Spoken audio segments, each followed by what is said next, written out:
each other on left to left or left to right. As you pass each other, you say fights on, and then you fight with a hard deck of 10,000.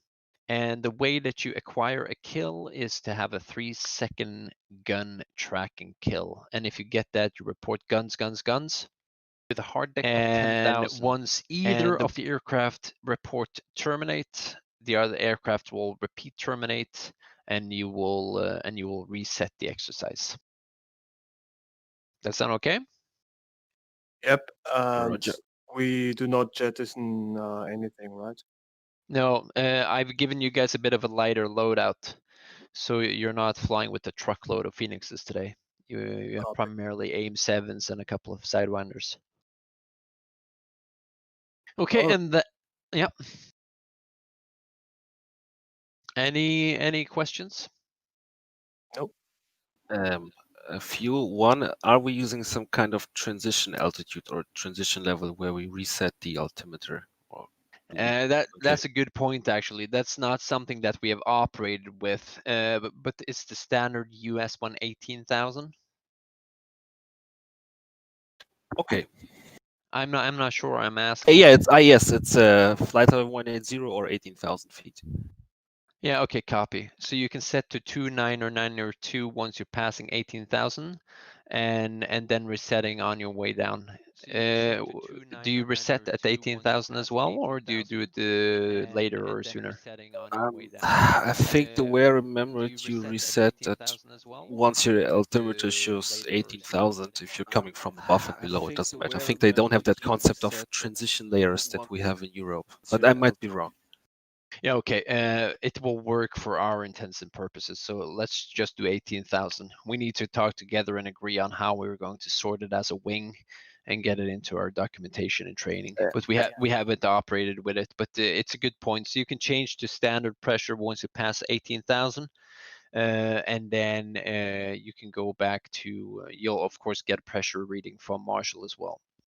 And still keep in mind that for some reason the Tomcat's altimeter has a large error, especially when it gets hot, which we had last time. So it may be several thousand feet off. So when we're flying like Angels 25, it may appear as 27 on the F10 map. Okay, we can also do a calibration there, so you can check in on strike and ask for your altitude readout, so you guys have an idea, basically, so you stay in your mission block. So if you're at 25,000, I tell you that you're really at 27,000. That's something you want to adjust for.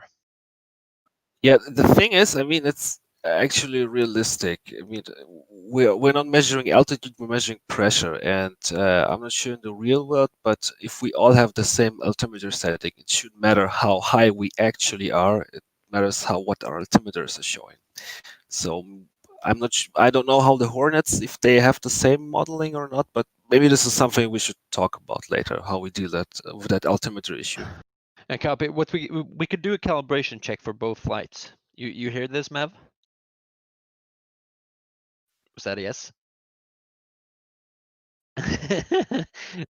Yeah, so basically once you guys are flying at your block, then do a check-in with strike, and I can do a readout and see if you guys have the same altitude difference, because it's useful information for us to have.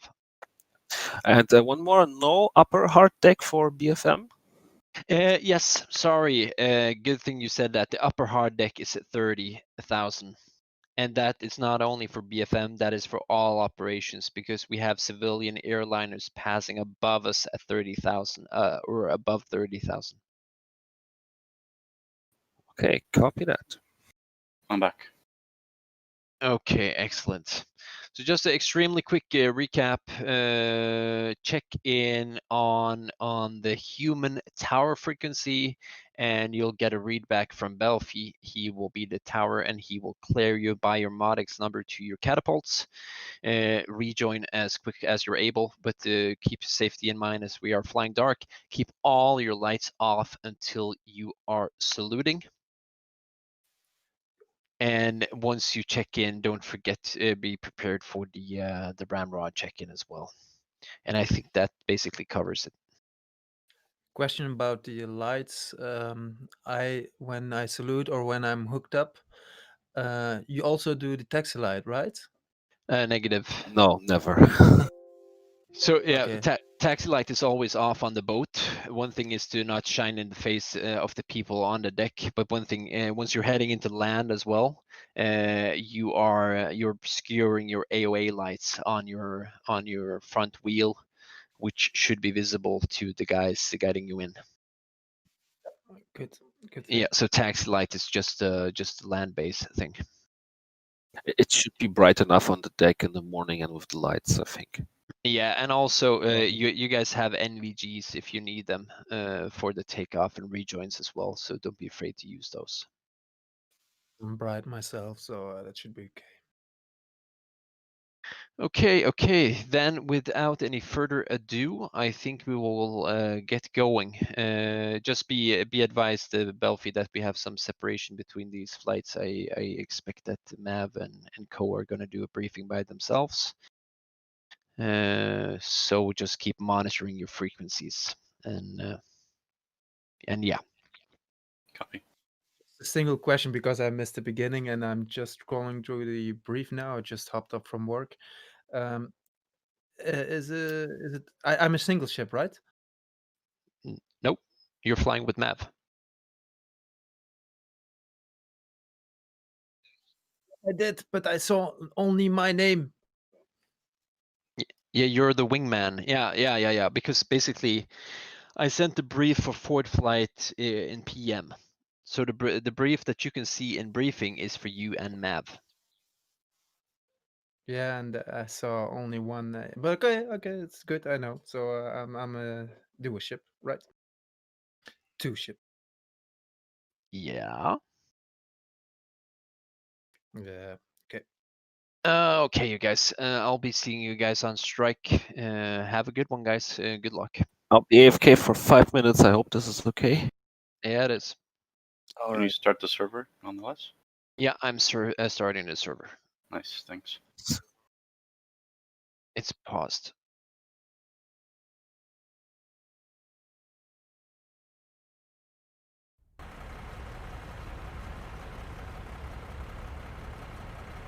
Yep. See you there.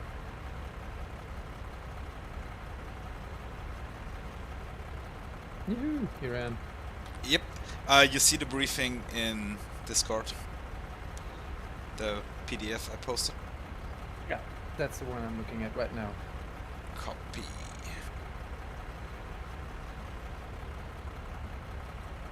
Just gonna paste it in my keyboard.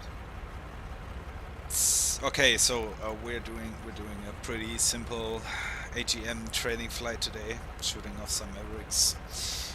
My intention was to shoot one Foxtrot and one Echo each, so we can get a little bit of body lasing training there. You'll see the intention later in the game plan. So basically we're going to attack a mechanized battalion, which is in Moa West. It's a pretty long flight, so will take us some time to get there. We're called one flight. We have tankers on station if we need them. I don't think so, but if we need them, they are there. Yeah, I have no loadout, but we'll sort that once we're on the deck.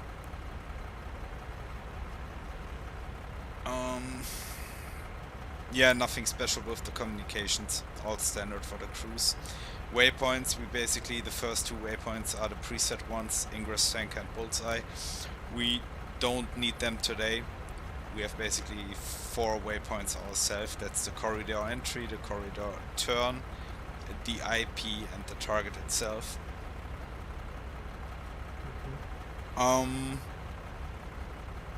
If you take a look at the route map, you'll see we start at the carrier. We'll rejoin at 270 for 15 miles, I think. Let me see what I've written. 270 for 20 miles at 10,000 feet. That's our rejoin. So we fly a standard case 1 departure, even though it's dark, but as Red said, he hasn't briefed it beforehand, so we just fly the case 1 departure today. Then we fly the radial 270, 20 miles, 10,000 feet. Any questions regarding the radial and rejoin?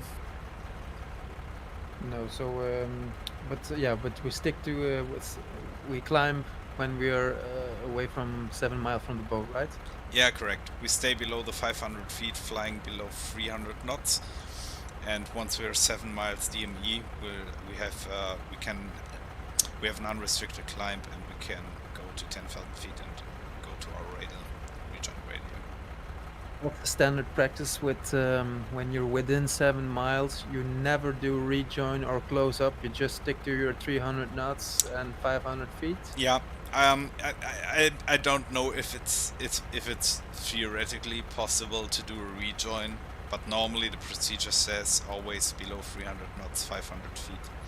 So I mean, if the first aircraft is only flying 200 knots, then you can maybe do a rejoin, but I'm not sure on that. So we'll just stick to the way we know that's right. So. Yeah. Okay. From the rejoin point, you see the first waypoint is the corridor entry. We follow the corridor until to the turn point, then we turn straight west. We leave the corridor at waypoint 5 radial 360. So basically, once we hit waypoint 4, we set our radial for waypoint 5 360. Once we hit that line, we fly south and enter the NOAA. Yeah, let's better go directly to the game plan, because all I'm telling you right now is basically the game plan. Yep. So you see, enter Omani corridor waypoint 3, leave Omani corridor at radial 360 of waypoint 5. Our hold for the attack runs will be radial 270 with a DME of 10 miles at waypoint 5. We basically take 2 missiles per aircraft, 1 Echo and 1 Foxtrot. I would like to start with the Foxtrots. We basically do an shooter cover attack. So let's say I'm the first shooter, you're the first cover. We fly from our holding stack together to the IP. Once we hit the IP, you will fly an orbit, so you get visual on the target with a targeting pod. And I will commence for the attack. Try to get not closer than 5 nautical miles to the target, both shooter and cover. So what I will do, I will fire off the missile and immediately turn cold. And it's your responsibility to keep visual on the target and give me the BDA afterwards if I hit or hit not. And so basically, just recap a little bit. So when we enter waypoint 5, we actually go directly to the holding point, right? So 270 DM radial and 10 DME, correct? Yeah, correct. Okay. And when you're ingressing, then you take the radial 360. Is that correct? The 360 is our point where we leave the corridor, so that's beforehand. So we fly through the corridor, and once we reach the 360 radial of waypoint 5, that is when we turn south into our area of operations. Once we're in at waypoint 5 or before, doesn't really matter, we turn to our holding point and then we commence the attack. I have to close up as well. I can't do the lasing of the lasing from the holding point. That will be too far out, probably. Yeah, that's why. So that's why on attack run, cover / marker joins attack and holds at the IP. That should be fine. It's roughly 20 miles. That should work with the laser theoretically. You can get visual on the target, and I think they fixed the problem from old days where the laser had a limited range. So as long as we don't have any clouds or stuff in between, it should work.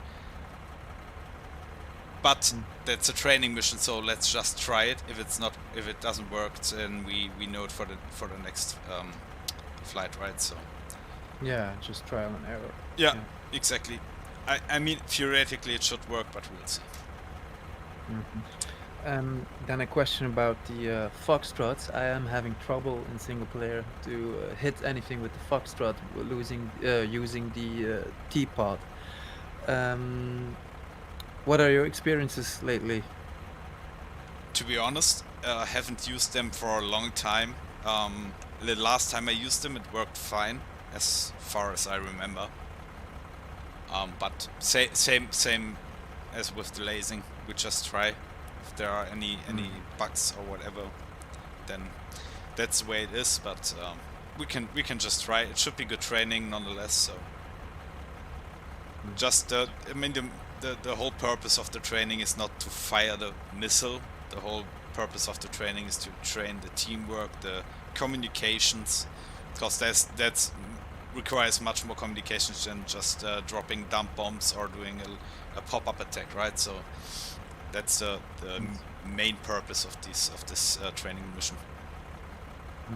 Okay. All right. Do you have any advice on if you were ingressing at what speed? Because I have to have the target in my scope, or in my teapot when you are firing, of course. So probably a left-hand orbit when I have it on my right cheek is best, of course.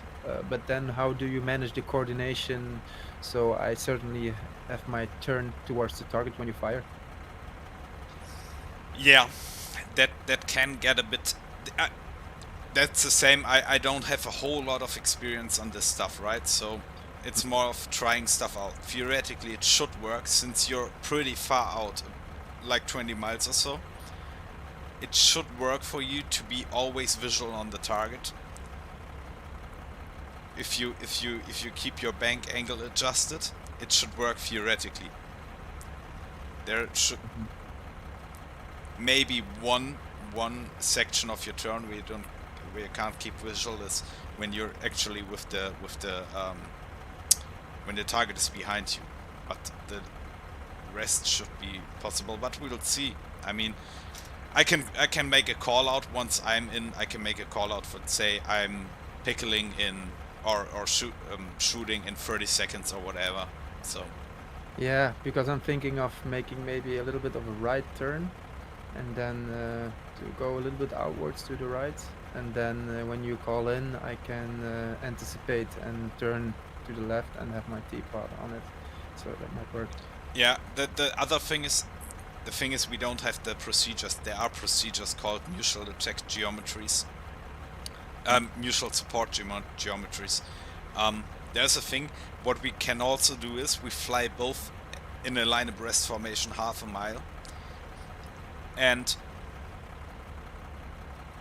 let's say 30 seconds before I fire off the missile, I call that out, and you will do a right bank, and you make a wide turn.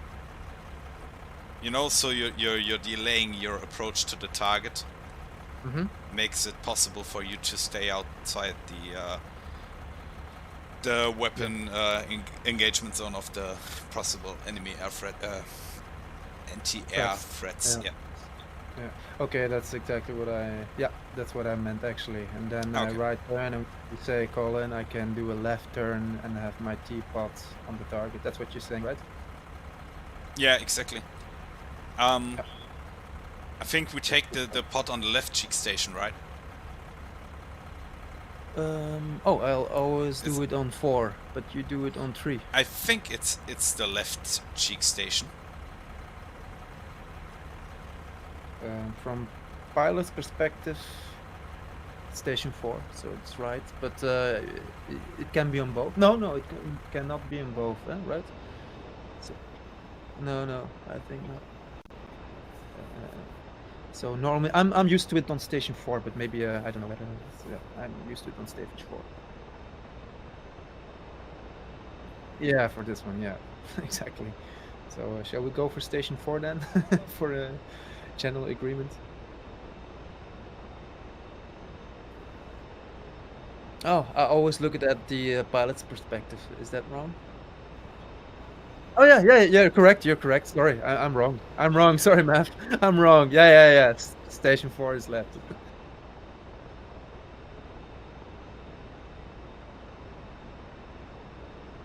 Yeah.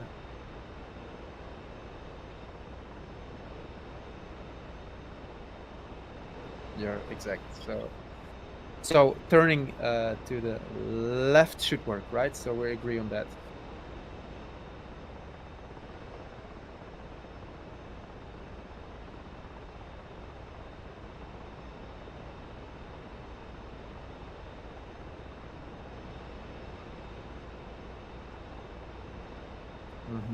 Yeah.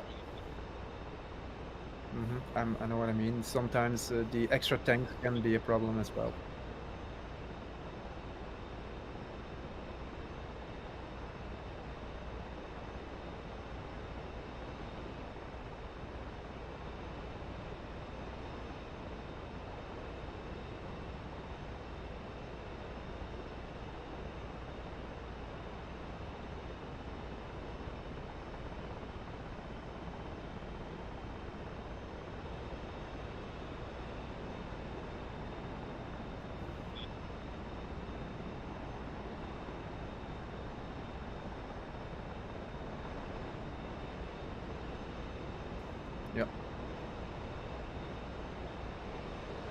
Yeah, let's try it. Hello? Hello? Hello? Yes? So, I'm cool.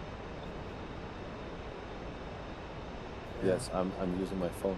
I don't hear you now that you switched to DCS. I only hear Reba. Yeah, the problem is I'm using the wrong push to talk button because I've set up the broadcasting software so that I have to use my keyboard. Has to do with the joystick thing. But when I'm talking in Discord, I'm using my mouse, so that's a problem. Only a push to talk thing. You should hear me now. Yeah, let me turn it around. Yep. Cool, thanks. Yeah, no worries. I don't want to miss out on your beautiful voice here. No. Good luck, boys. Yeah, thanks. Thank you. Take care of your back. He didn't do that. Okay. All right. So. Yeah. So basically, that's about that. Just let me finish so we can then discuss some more and then go flying. As I said, we stay at least 5 nautical miles north of the target. After we did the thing with the Foxtrot, we do the thing with the Echo. Then we egress. Egress way is the same as ingress, so we fly back into the corridor, hit the turn waypoint. So we fly out of the corridor with the 360 radial of waypoint 5. Then we turn towards the corridor, fly through the corridor, standard case 1 departure. Approach, arrival, yeah. Air-to-air refuel if necessary. I don't think we need it, but if we need it, it's there. That's all. Okay.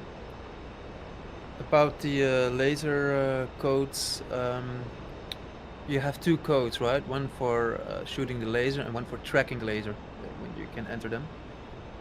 To make sure you can always put the same codes, right?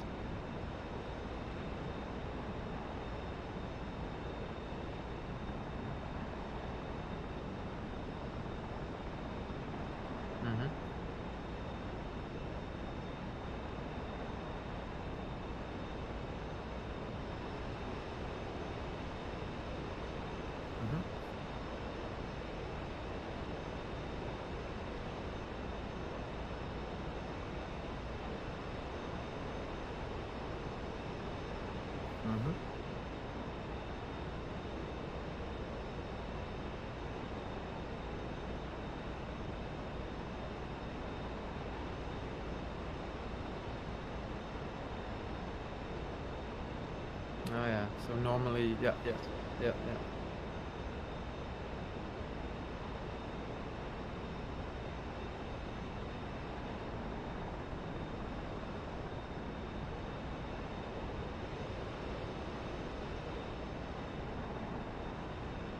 camera. Yeah.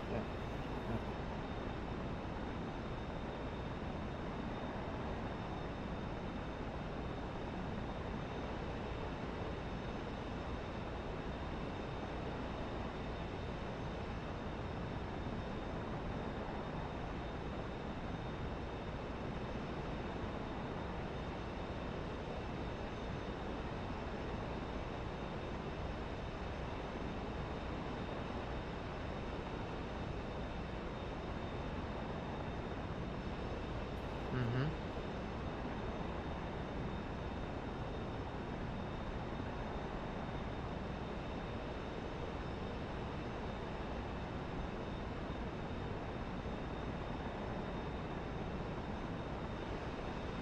Yeah. So we in flight we check each other's codes, right?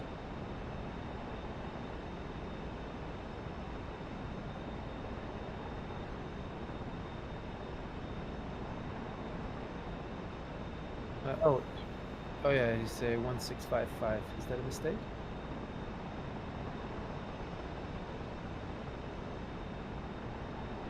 Mm-hmm.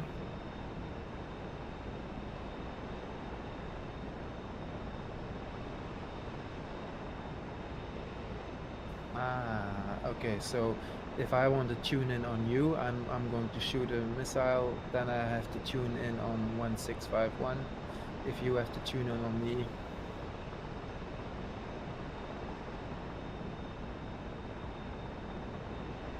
Yeah. Reverse. So laser is boss. That's the thing to remember. Just to get it clear. So yeah. So the shooter has to adapt.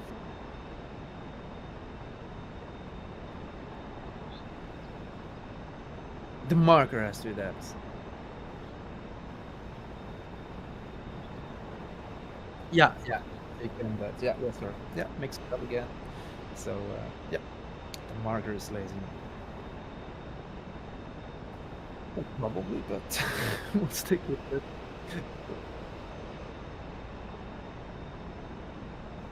Okay, so just stumbled in from work, so but okay, so yeah, and the body lasing is new for me with multiplayer, so should but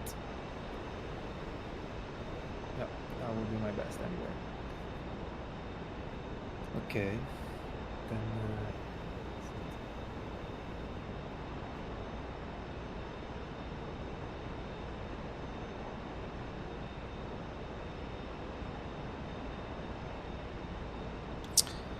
On station 2, we take the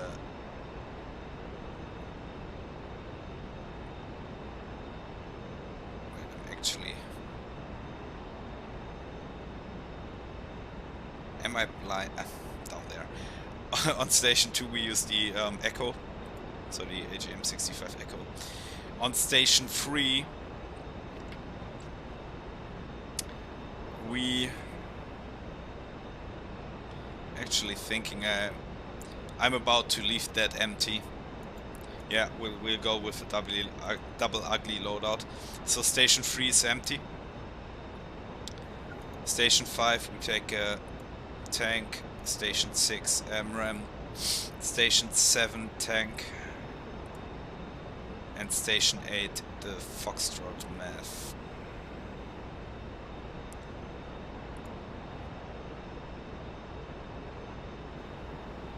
The reason why we leave station 3 empty is to so the tank doesn't block the side of the targeting pod. Yep. Okay. Is it an option to drop it before we enter waypoint 5? Yes, you can do that, but that's not. I mean, speaking realistically, you don't want to drop tanks somewhere for training purposes. In combat that's another thing, but in training you don't want to drop the stuff. Yeah, I agree. So, yeah. It's just a mindset basically. Yeah, but I agree with you. So let's stick with it's not a real war we're doing. Yep. Request rearming. So, and of course, Station 4 is the teapot. Copy.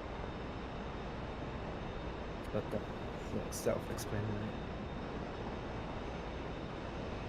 Is there a takeoff time, or we can take our times ourselves? We are free to take off whenever we want. I would suggest we do an easy startup, enter waypoints, stuff like that, and then once we're ready, we take off. Okay. So, By the way, are you familiar with a case 3 departure? Rearming complete. I forgot. I read it several times. Wait, let me explain. It's climbing to 1,200 feet.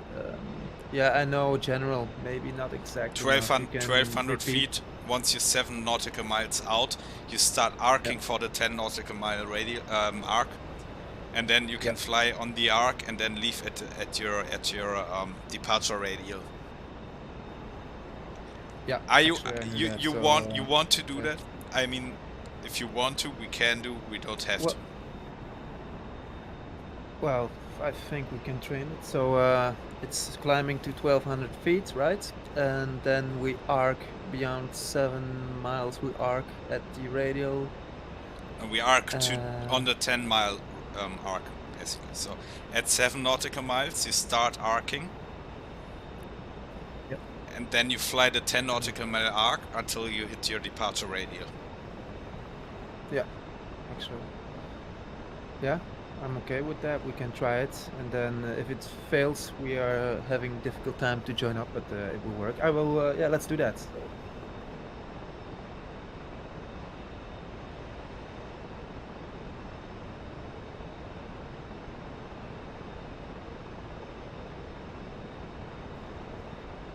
Yeah, exactly. So, and the radio is changing, right? Because you want so when you at 10 miles arcing, you exit to that radial, right? Not to our first waypoint.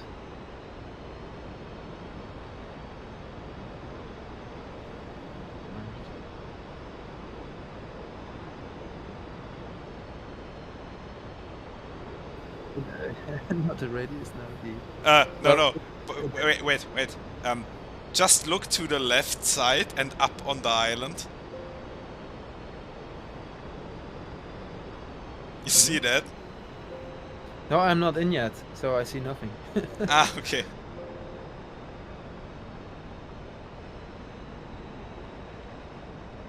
Damn it. Do you know? It's still there once you join, so don't worry. Okay, I'll have a look when I'm in. Yeah. Keep yourself prepared.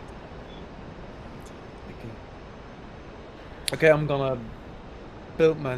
Oh yeah, no. What about the case 3 departure?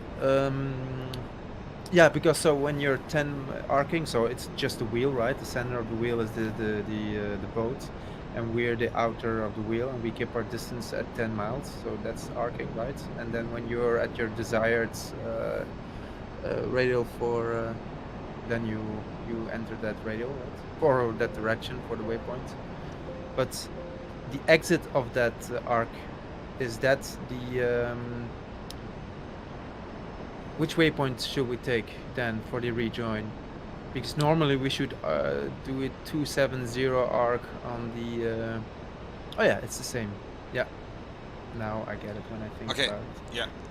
Exactly. So by the way, one number was wrong. It's not 1,200, it's 1,500 feet or above. Yeah. So you can go higher if you want to at 5 nautical miles. So you have 5 miles to climb to at least 1,500 feet. Once you hit the 1,500 feet, you can level out or climb. Depends on you.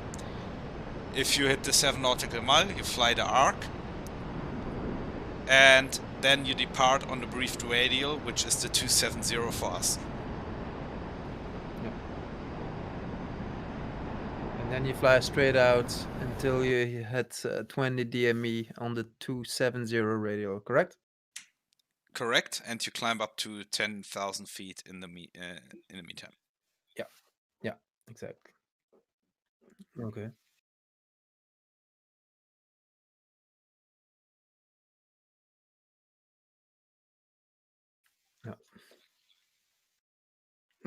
No, okay.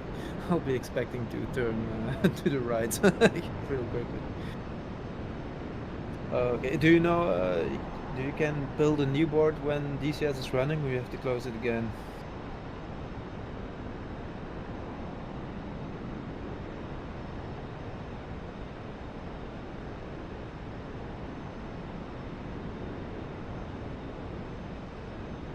Okay, that's exactly what I should do then. Okay. But no guarantees. Okay.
Airborne.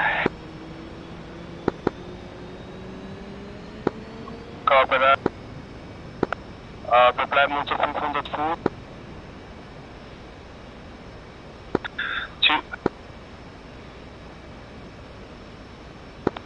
Ich gehe auf 300 Knoten.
200 up and running, checking in on tower. 200 tower, got you Lima Charlie, how me? 555. 200 tower, do me a favor and see if you can adjust your QNH to get a sensible readout, because both me and Belfi had some weird anomaly that we have a very strange altitude at the boat. Yeah, same for me, minus 1010 feet. What's the pressure setting in the weather settings for the mission? 3000. Okay, that's strange. Yeah, copy. I'll double check it, but the F-14's got a good readout, and that's what I remember setting it to as well. But I'll check the mission files after. Sorry, I had to But advise, you use help our radar children a little bit, altimeter, but I'm back. anything, working around the boat. So I'm in right now. Yeah, Tower 104, we're switching to strike. Tower.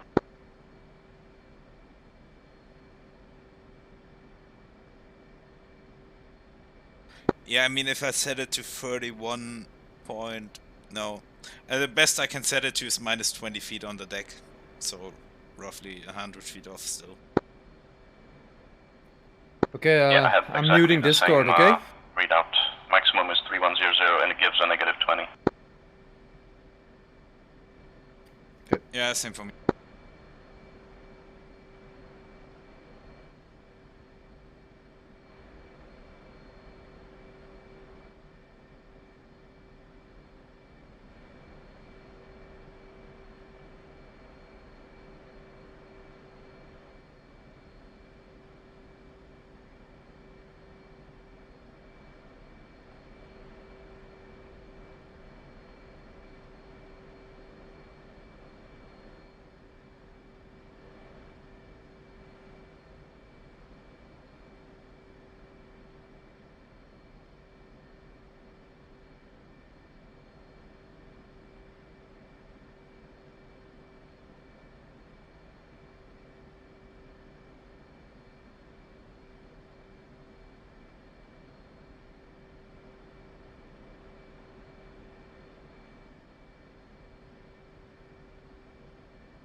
Call 1-2. Actually, my Charlie. Call 1-2.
Okay, to start him up, report ready for alpha check. 2. By the way, we have some problems with the altimeter here. If you look at your altimeter, you see a readout of minus 1,000 feet. Yeah, that might be a problem. Yeah.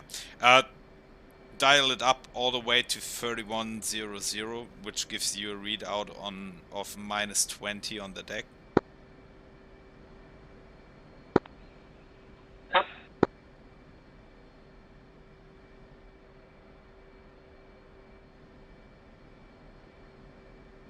Okay, and I'll be back in 2 minutes.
Startup.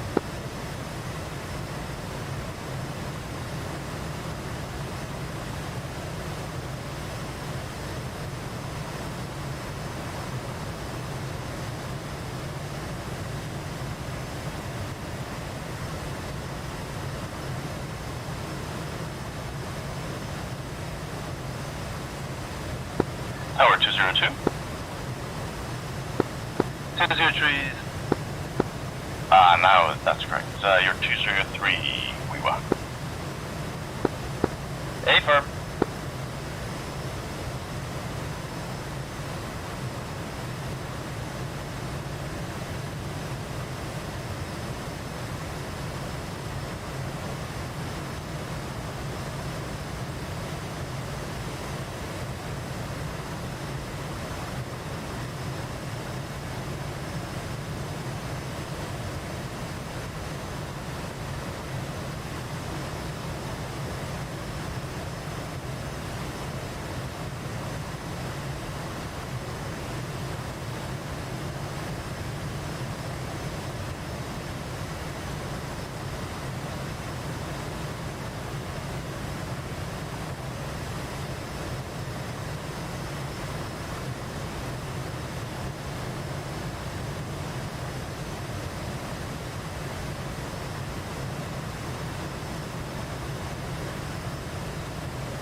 And back.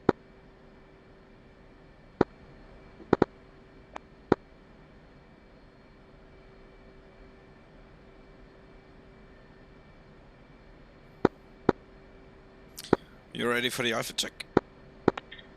Just a minute. Copy.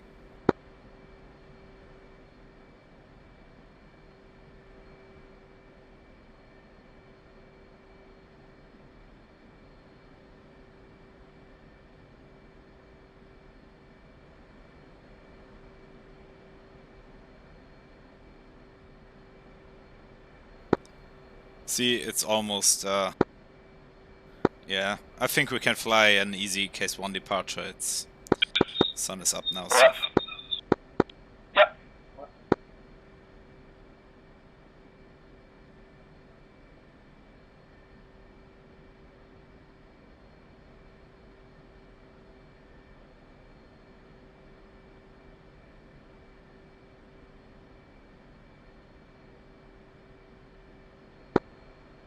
And 2 is ready for approach.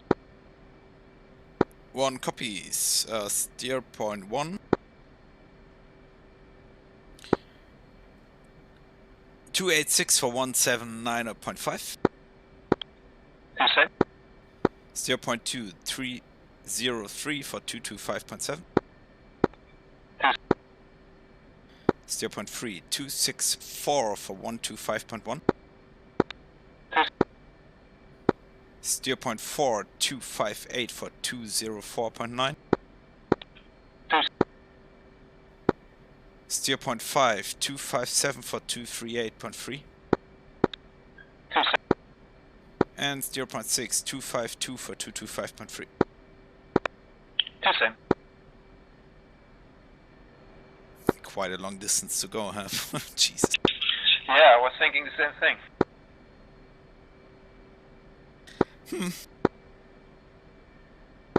Welcome in the Gulf. Yeah, exactly. A bit different than Nevada. Yeah. Okay, 2 report ready to do 2 taxi.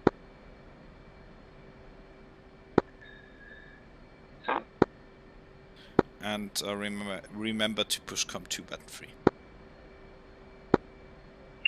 Yep. So we're on human. I did check in, but nobody answered in tower. Yeah, I think Baffy was AFK for a minute or so. Yep. Just going to carrier BRC, and then I'm all set.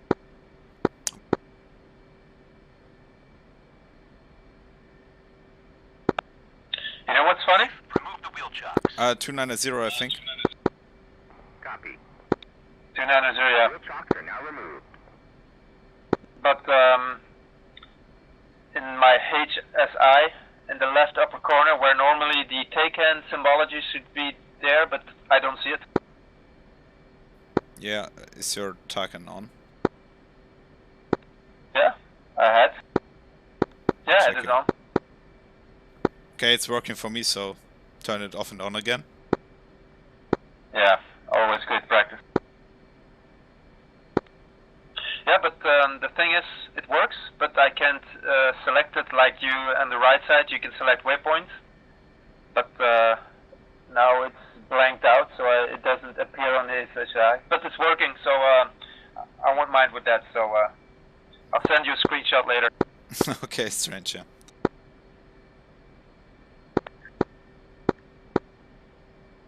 Are you sure you're on the HSI? I know a dumb question. You're sure you're on the HSI and not on the SA page? Yes, it's a dumb question, but yeah, I was sure. I double checked that, so yeah. Okay.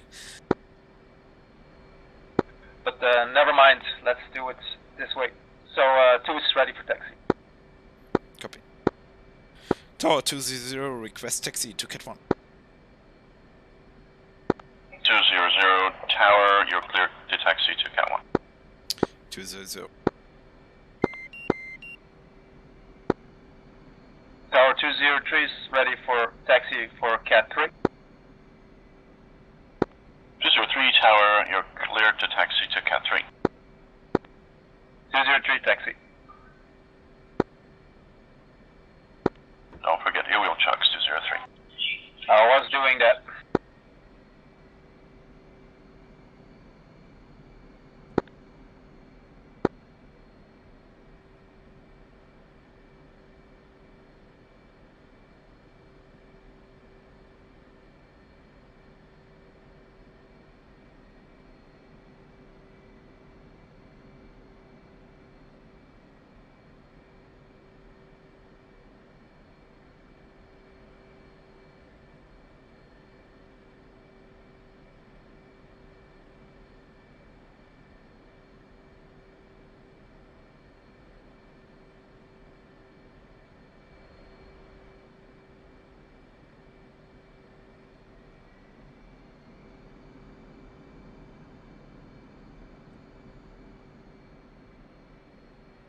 200 launching Cat 1.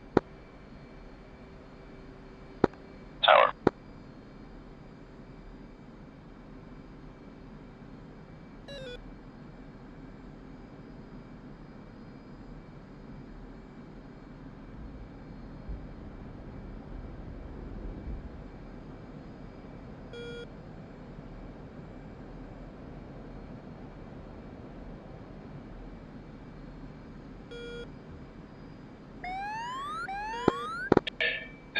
Ready, Cat 3.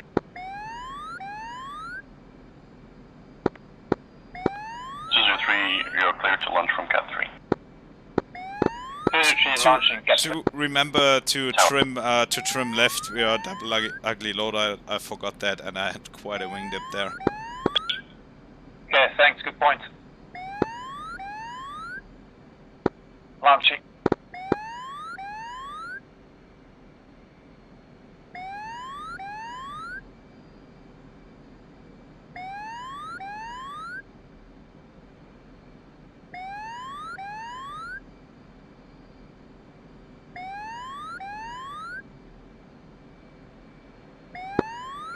That was ugly.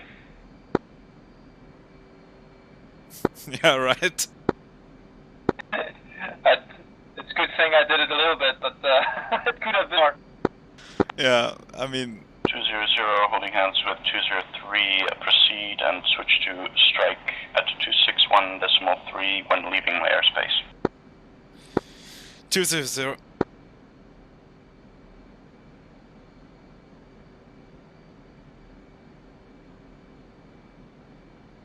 I'm at 7 miles, turning left.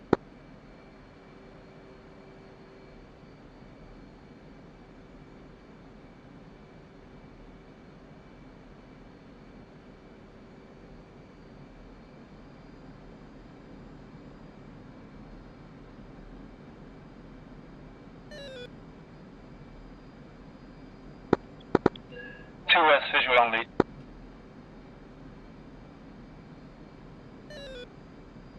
On copy.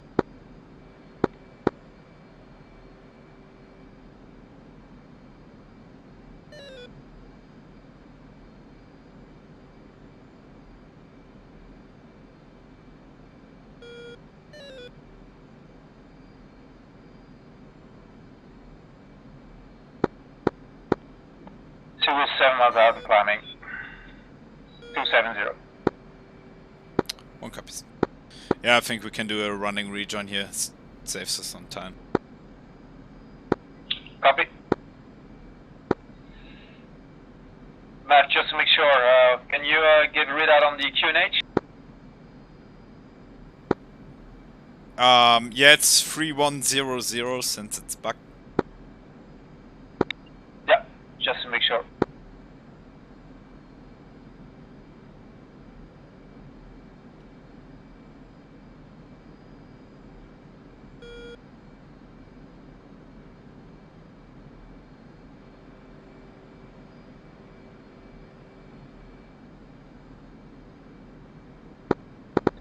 I had it set at 3010, so that's why. Okay.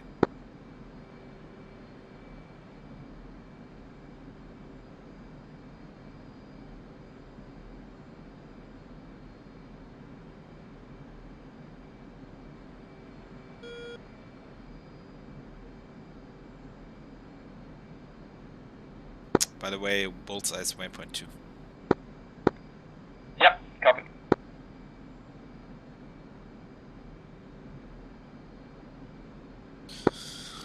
And code 1, reference waypoint 3. 2.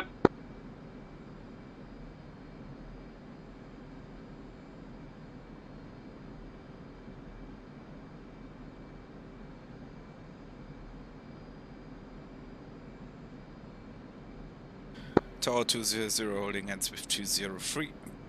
Passing 10,000, pushing strike. Tower. Push come to button 13. 2.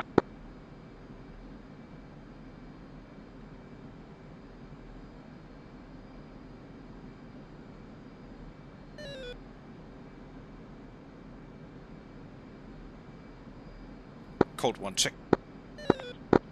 Check. Strike, Cold One. Cold One, go for strike. Cold One, authenticate November Echo.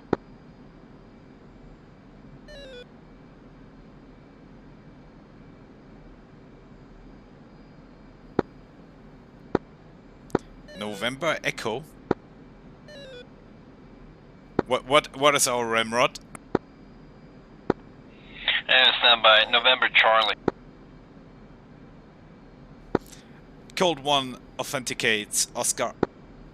And Strike authenticate Bravo November. Strike comes back with India. Copy. Cold One bolts 131 for 187. Checking in as fragged on our way to more west. Cold One strike, positive radar contact, continuous fragged. Cold One.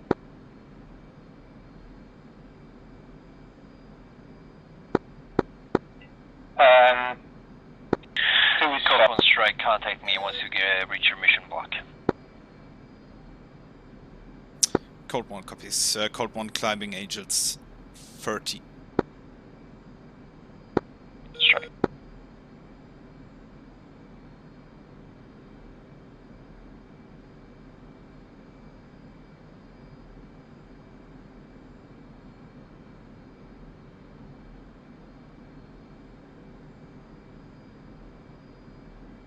We're getting pretty slow here, speeding up a bit. Yeah.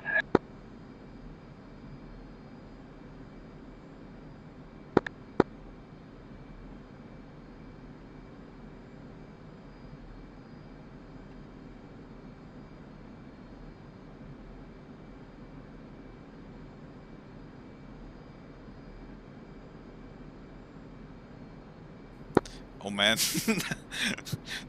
it's so floaty. Yeah, we're gliding in the Gulf. Yeah.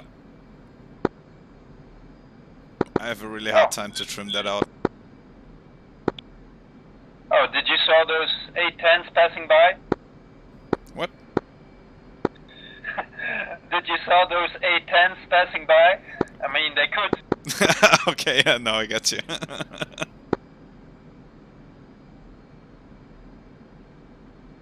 Yeah, if it wasn't me forgetting to raise my flaps, we would be fine. Okay, good point.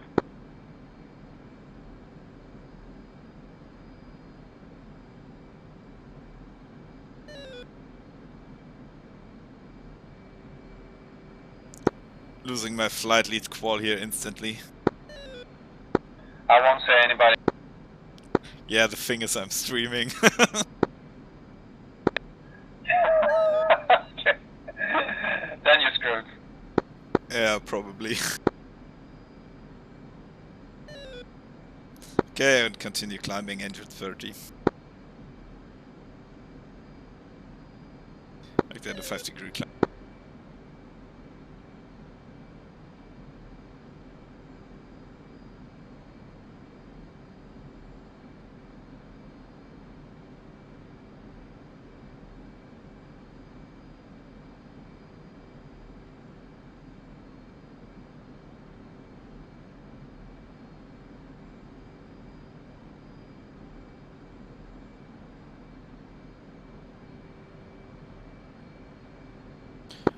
Code 1, go cruise.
strike, contact your bra 027 for 83, 24,000.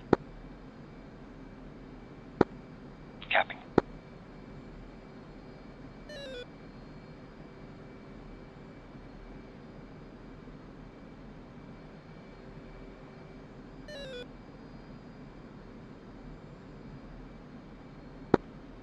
How copy?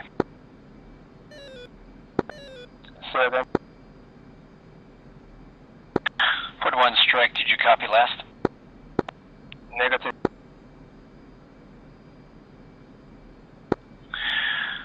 41 strike, contact your bra 029er for 80 miles, 24,000 hot. Copy 029 in hot. Forward. Strike.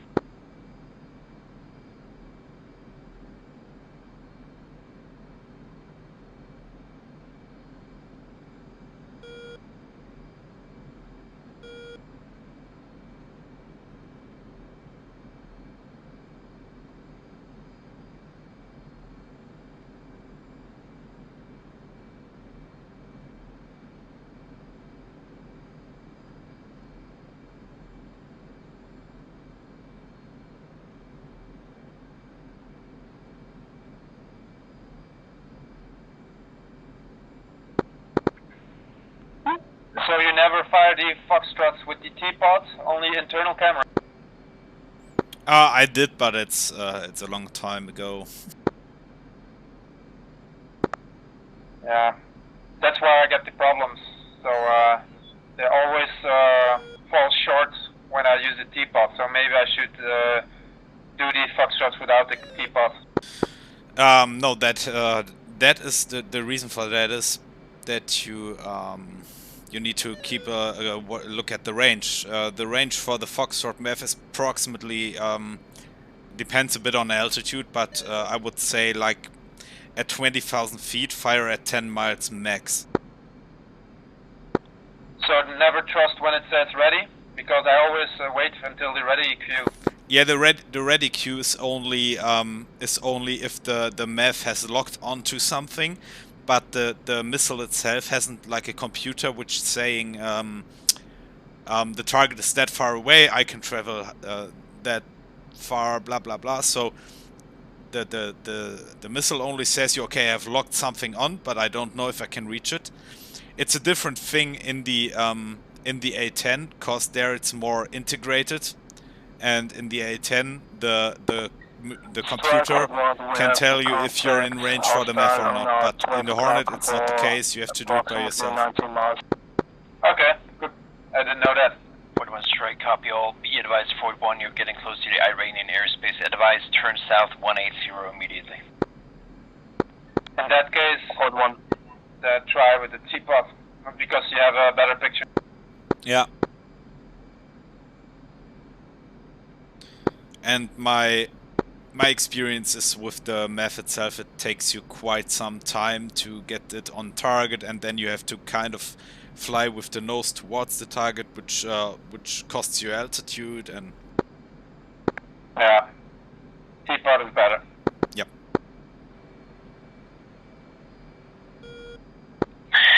41 strike, you are cleared. Stones, proceed as fragged. Cleared stones, 41. So I already set my LSTC code at 1651. Yeah, but you're 2, right? Sorry? I said you're number 2, right? Yeah, but you were going to shoot first, right? That's correct. But just, we're just... Let's say you don't know it right now that I'm shooting. Just getting the habit of doing things on the fly. Okay, I'll erase it. I don't know anything. I mean, do however you want it, but I always do it like I pretend I don't know what I have to do, so I get in the workflow of things. Yeah.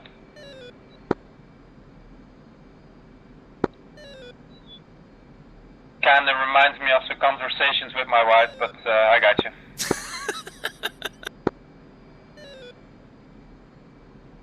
Oh, Jesus. This is between you and the few people that watch the stream. Yeah. Wait, I can tell you how many. 4. Okay, say hello to our viewers.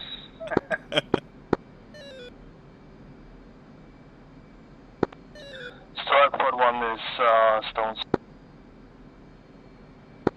Strike.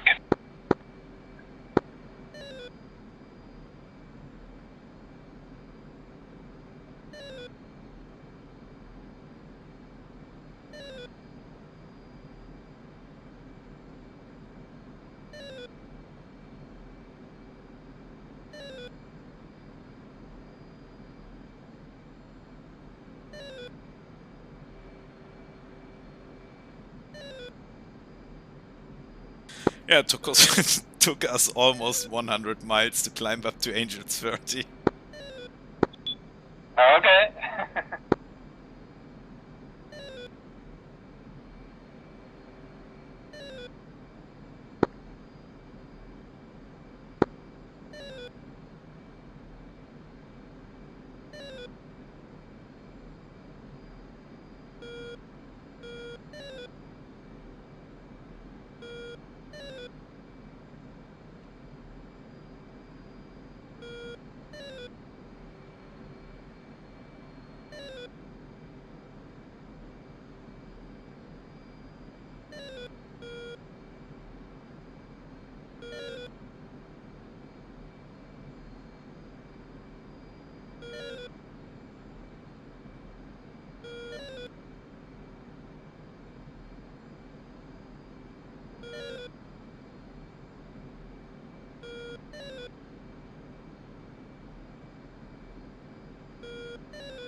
Did I remember correctly that we were going to shoot the Foxtrot first?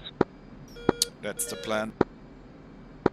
Okay, then I'm going to select them already, so they're certainly warmed up when we're there.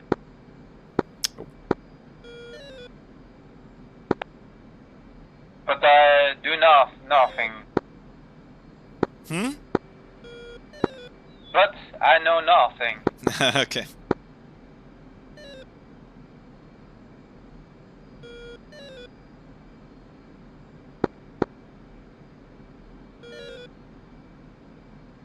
Yay, we reached 30,000 almost.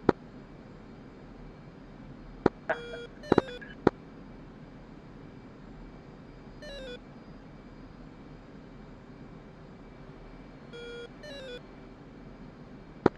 I guess we're all switching to Strike Eagles when Razbam has done his job.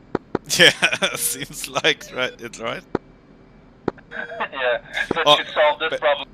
Maybe better a B-52 or something. Okay.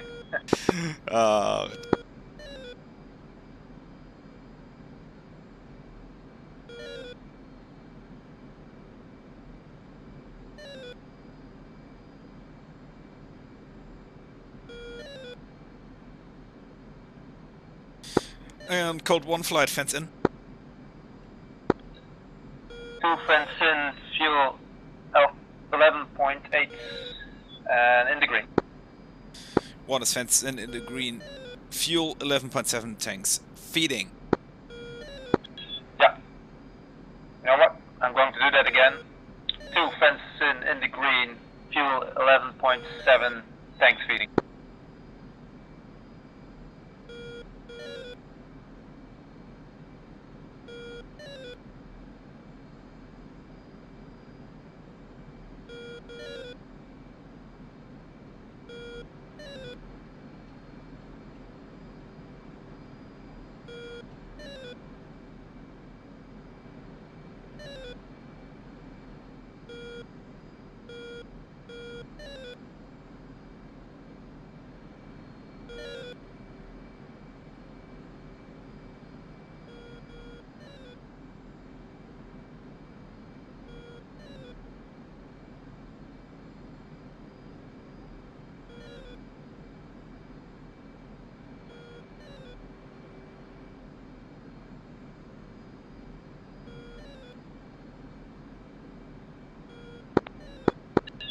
Do you know actually why when you enter your codes in the teapot, it's changed, but then on the DDI, the need code, it still says the original code, while the LST code has changed. Do you know why?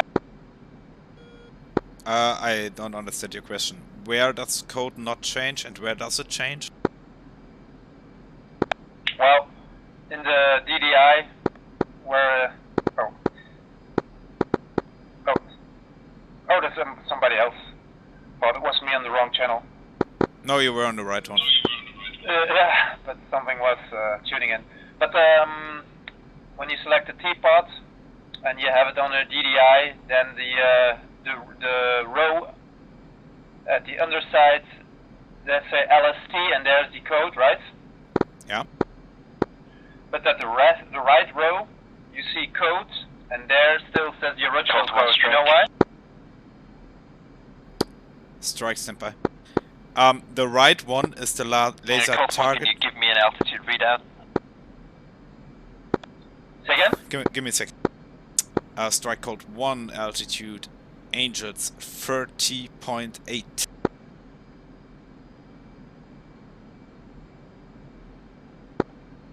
Strike copies. What is your readout? 32.8. Okay. Yeah, so I guess it's the pressure setting thing that we talked about. Anyway, it seems to be the same between the flights, so we're all good. Continuous right. Copy. So, on the right side where it says code and you have C next to it, that's the code for your target designator, so for your own pod's laser. The one in the bottom is the laser spot tracker. That's the one when you try to catch the laser of another aircraft. Okay. So these are two different codes. So the codes on the right side you cannot change. That's inherent on the of the teapot itself, correct?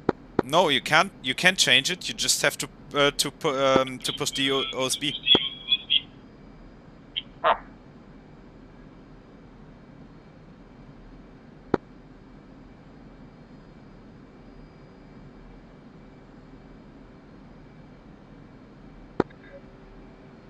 Well, just gonna try something. We have like 60-70 miles until we reach the MOA, so you have some time left. Okay.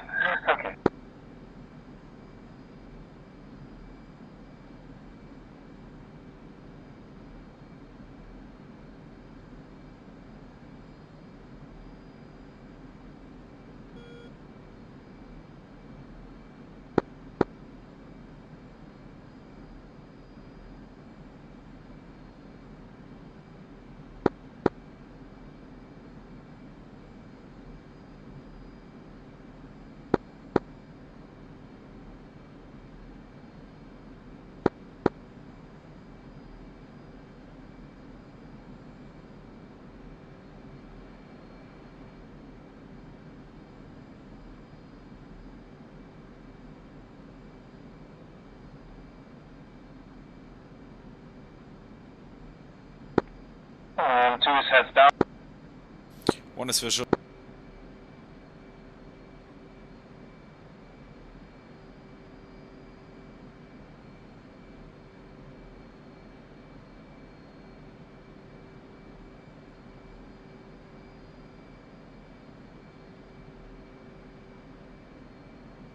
2, you're drifting far right.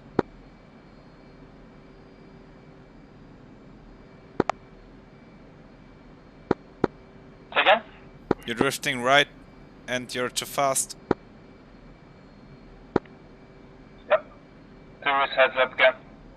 I'm on it.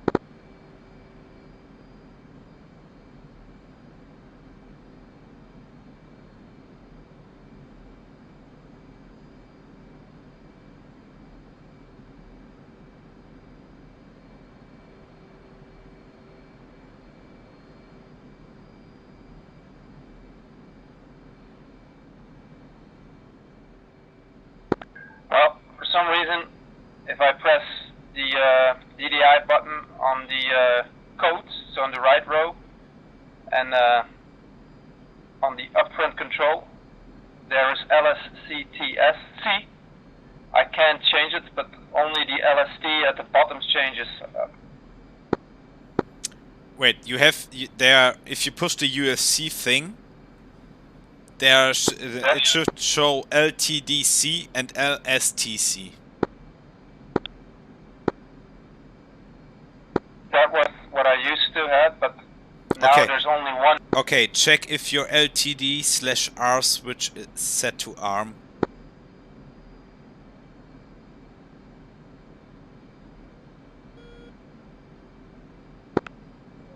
That was it, Math. You're the king. Yeah, no worries. I only know that stuff because it happened to me as well. Yeah. 41 strike. Go for 41. 41 strike, we got you on the screen here, but don't forget to update your position when you get into the MOA. Just keep us in the loop. Forward 1. Have fun fighting, you guys. Alright, thanks. Forward 1 is currently 4 miles out of BFM station. Strike.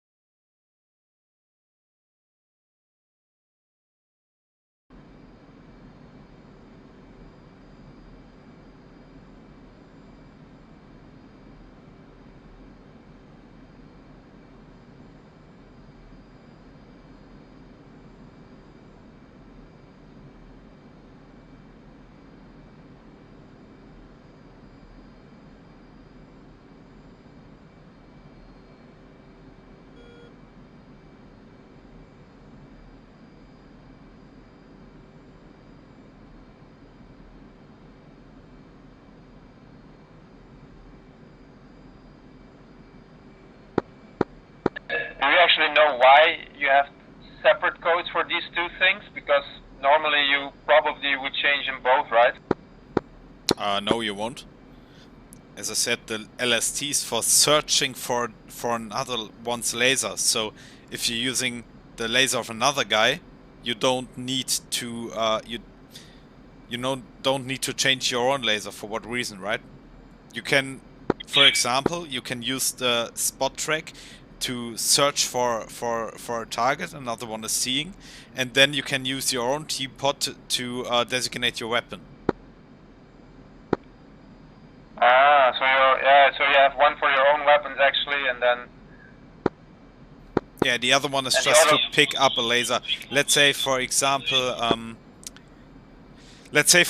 you are flying close air support and you have a JTAC on the ground who is lasing a target. So then you use your targeting pod to pick up his laser, so you know exactly what target he means. And once you see the target, you can designate that as a target, and then fly to your IP, fly the final attack heading, and drop the bomb. Okay. Yep.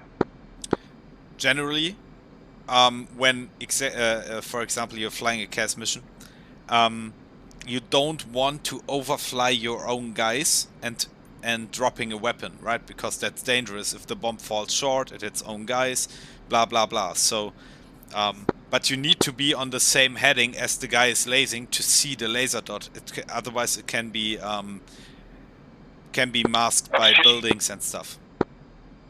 Yeah. So you fly overhead the guy, picking up the laser point, and then you fly to an offset to the left or to the right, and then you attack. Yeah. Okay. Coming right. Yep. Descending.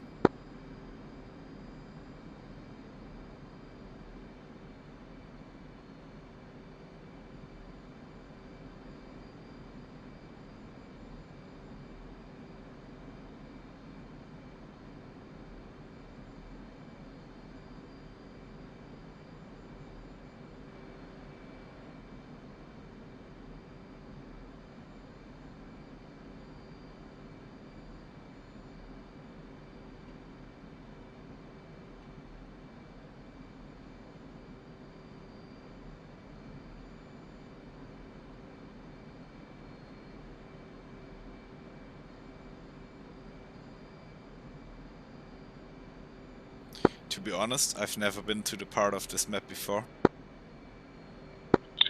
Well, it will be my first. But the view ain't too bad. And I'm visual on the target.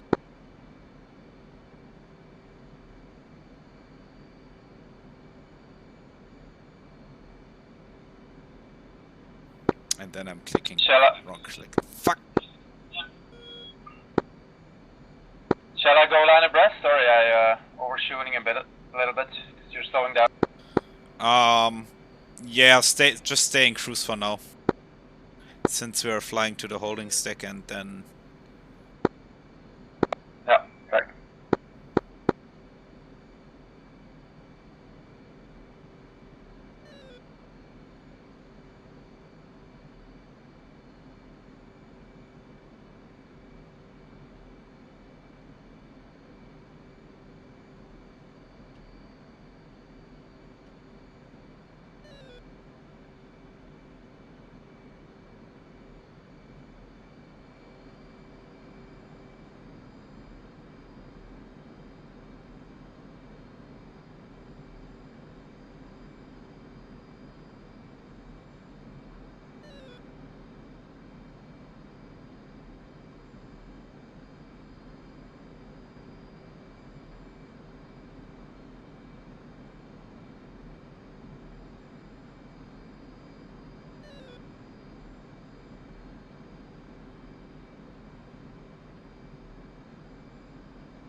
Okay, my intel so far is I see tanks and a couple of trucks.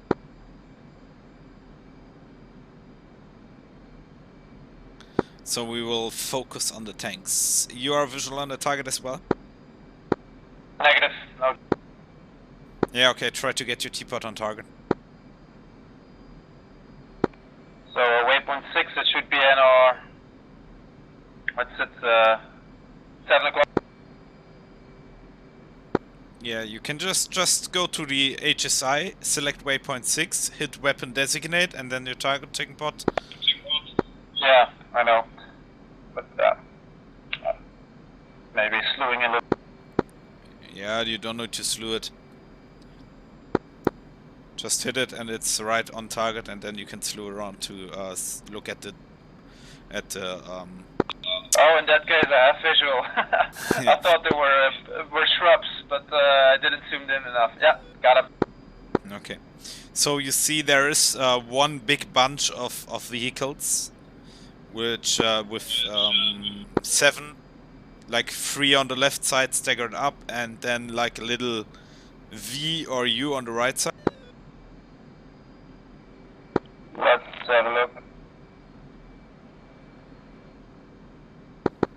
41 strike. I think what you mean. Yeah. Go for 41. Okay, give me a second. Good job, fellas. Just that's keep in mind to do a fuel contains check 3 after vehicles, each setup so you guys no, don't 4. run out. Yeah, we are To the right side, not to the left of the free staggered one. Copy that. Are you coming back to take fuel? fuel, or are you RTB? We're about to rage. Alright, Strike up, yeah, strike. got it.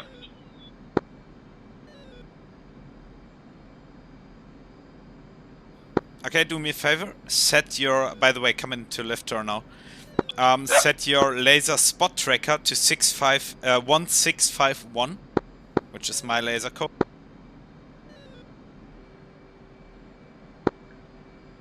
So the LST one, right? Yep. Strike, Cold One. Cold one, go for strike. So the Cold LS One reached Moa West. We're beginning our exercise. Strike. Okay, now send it. Yeah, got the LSTC on the 1651. Okay, you're still with me, right? Yeah, a little bit behind, but I got you. We'll be catching up. Yeah, copy. We're flying more left-hand turn now. What I want you to do is... Give me a second.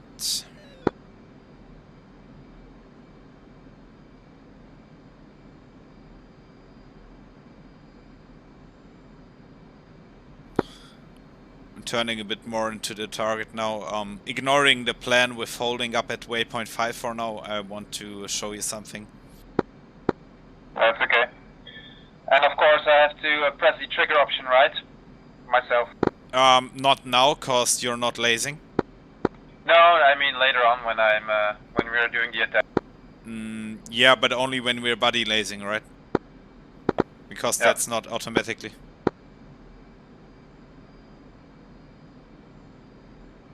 Are you visual on the target? On the teapot, yeah. Copy. Switch on your LST, just click the OSB, which says LST, and then the code. Yeah. Sure. Is it tracking? At some point it should jump and show a little crosshair.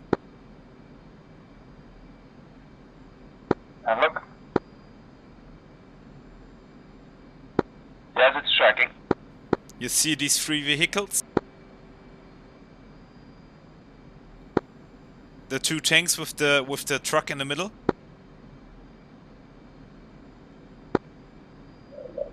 Oh no, it's still floating. Sorry, I thought I had a lock, but it's still floating.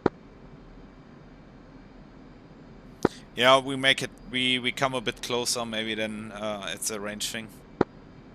Yeah, I think it's looking because. But it's communicating anyway with you, so we should be good when we turn in. Yeah, I just want you to show your targets basically. Would be so nice if the transmission over link 16 would work. Yeah, then it's just a matter of passing it through, right? Yeah.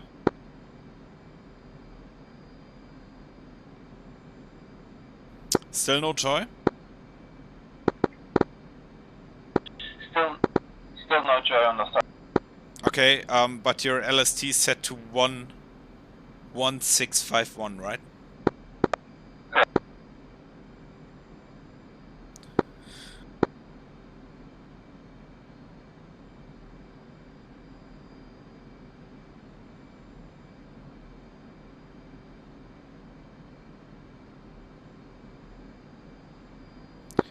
Just exit the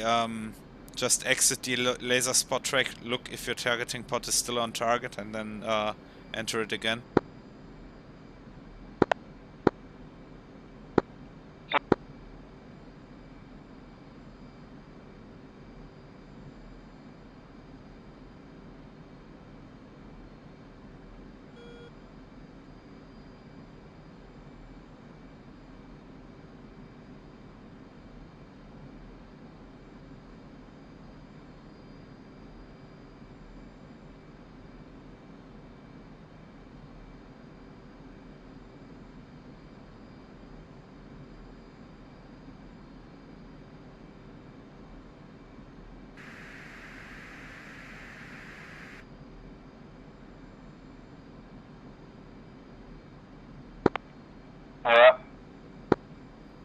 Still no luck? Still no lock, it just keeps on floating, and I press it again and off and on. Just give me a second. LSD, I'll give it some time.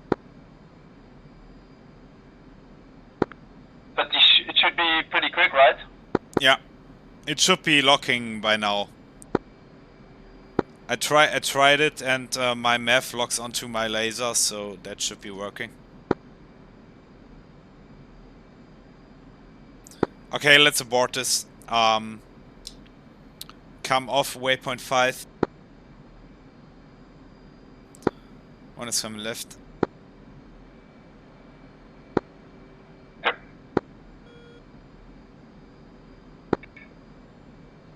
One, can you say speed? 285 at this time. Okay.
Okay.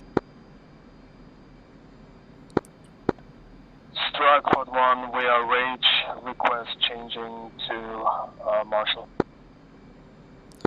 We need to make it a bit quicker here. We're running out of time quickly here. Pushing Marshall. Yeah, 2. Okay, coming left towards waypoint 6. 2. Code 1 flight IP inbound. Final attack heading is 160. We shoot up our Foxtrot maps both at once, so keep visual on the target with your T-pod.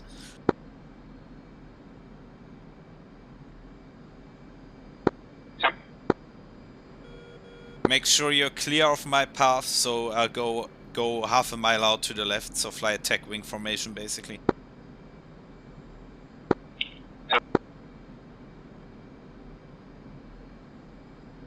We fire at, I think at this altitude we're Angels 30 almost. We fire out at 15 miles.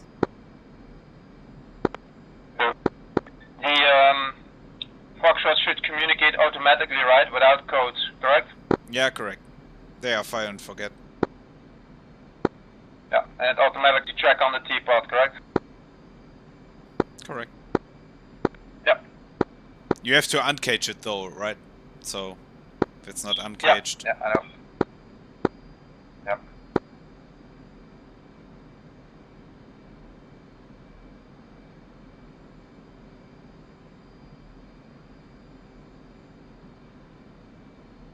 Okay, which one shall I pick?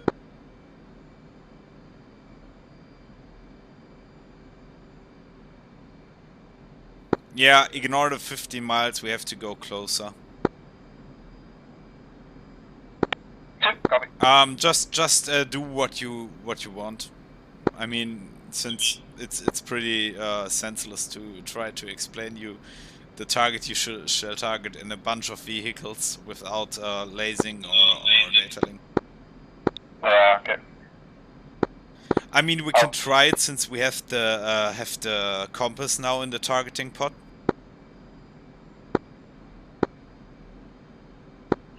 I'll take the most western, is that okay? So that's the one nearest to our position. Yeah, copy, do that. Yep. Then I'll take the most eastern one. Yep. Yeah, I see, it's more like I don't think that the time to max range timer is accurate at all, but we'll see. Okay. How far away are you from your target? 9.5. Okay, I have 9.0. Now I'll rifle, and you fire once the timer hits time to max range. Okay. Rifle. Coming off to the left. Remember what I told you about half a mile separation? That, like, tech wing formation, half a mile to the left. Yeah. Yeah, that was not half a mile to the left. Your missile flew basically beneath me. Yeah, should have taken more spacing. Yeah. Yep.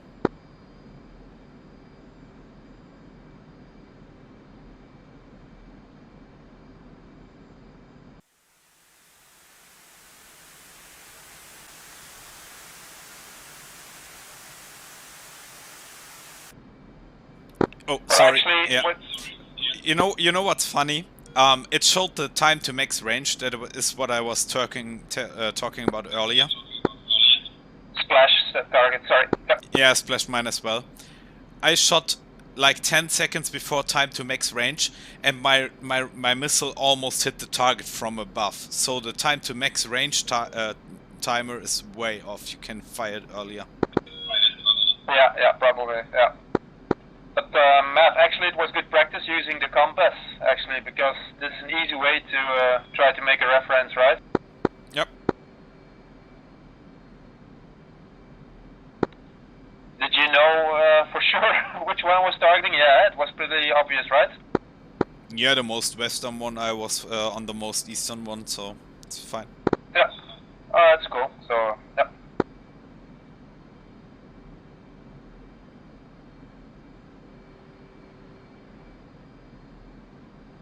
Would be nice if the laser spot track works. All right, so let's do the echo one. Yep.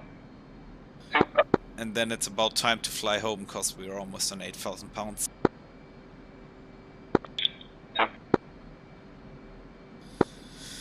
All right, 10 miles out. Let's make a bit more separation. We fly back towards waypoint 5. Coming left.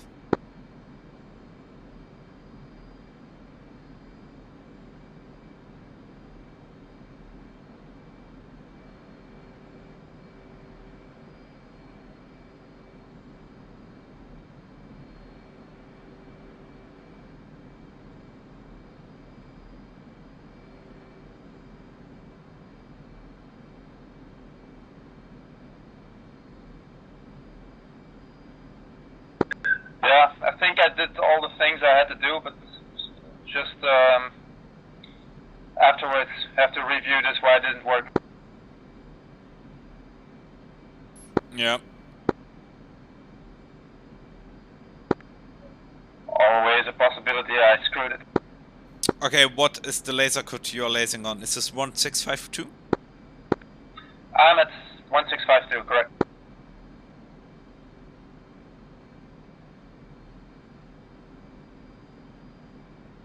Okay, just do me a favor. Just lace something. Yep.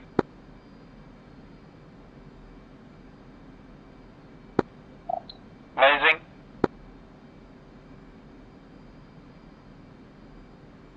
Yeah, funny thing is, it locks for me, kind of. So, that's strange. Still lasing? Is it still LTDR/R on the top? Now I stopped it, but now I'm still lasing now. Yeah, it's a direct lock for me. I get a direct lock. Once you're lasing, it jumps onto the target. Okay, so probably something on my end. Seems like it, yeah. Let's do a quick double check on that. So I'm changing my code to 1651. Yeah. Yeah, your search code, right? Make a search code 1651. Make sure it says in the top, in the bottom 1651 LST. Yeah, that was what I had. So I'm pushing LST right now.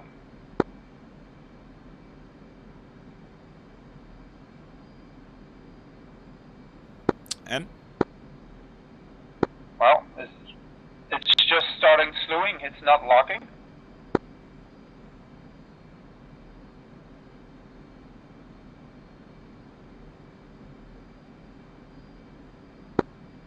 Sorry, man. I don't know. But you see the vehicles, right? It's just slewing around there. Well, it's not fixing on the ground. It's Yeah, just okay, floating. but it sees something, right? Because if you just hit LST without me lasing, it's just a screen without anything showing except for the crosshair. Correct. That's what I'm seeing. Yeah, and once it starts jumping, you're seeing something. And then normally what happens for me is at some point the target or the targeting pod fixates the target, and you get the little square showing that you're seeing. And now LST is flickering, blinking above. So can you lay something for me? Lasing. Yeah. So it's. Yeah, but I can't see a target, so it switches, but it's not locking. Yeah, maybe we're too far out now. Turning back waypoint 6. Okay.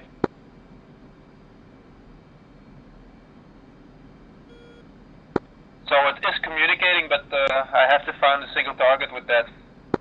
Yeah, it seems like, I don't know. I mean, you've done everything right when it's jumping around and like it sees something but can't lock onto it. At least that shows me that that the basic functionality is there, but for some reason it doesn't lock the target like it does for me. Yeah, that's what I'm thinking. Yeah. So if it's communicating, it's set up correctly, right? Yeah. What communicating is not a thing. It's a laser. It's just seeing something that. Yeah, you know what I'm saying. Yeah. Yeah. It's not, yeah. It's not like with the data link or SPI thing.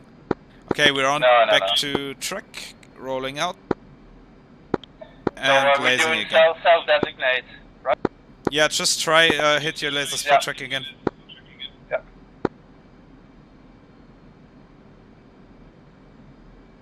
What you can do as well as switch your echo math on and switch it to 1651 as well, and see if that tracks.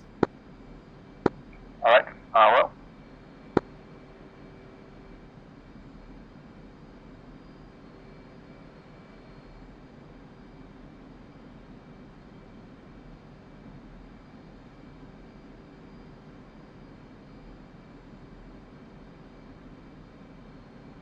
Yes, affirmative. The echo is tracking. Okay, then I will mark first.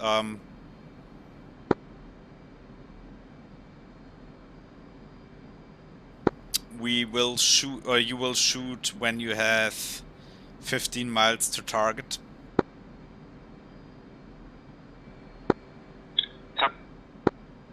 Lasers off for now. I will just call when you have 16 miles. I will switch to the right side, so I'm crossing in front of you. Remember, once you fire off the missile, you will do a brake turn to the left, and I will cross to the right, basically.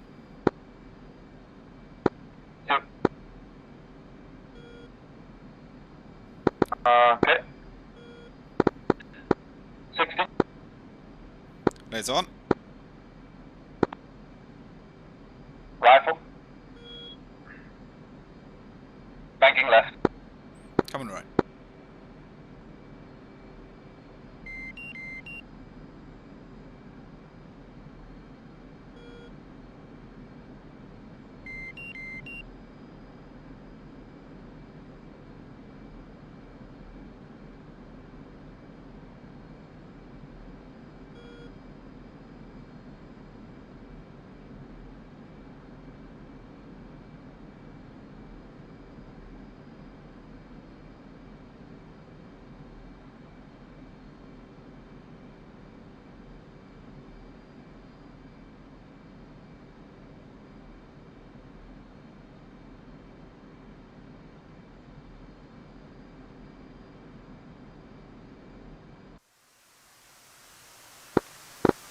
continue this bank, okay?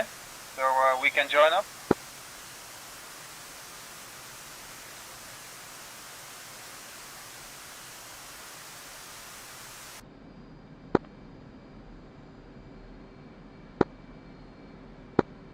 I think your missile went dump.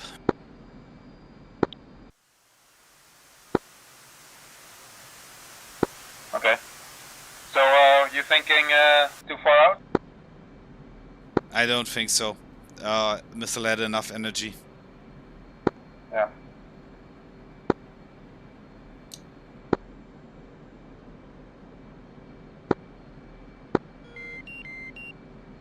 And I had the target in on the screen the whole time, so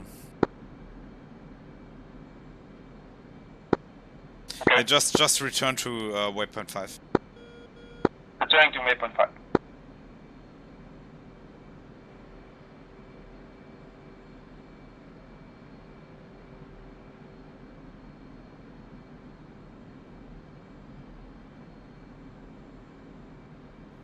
That's strange.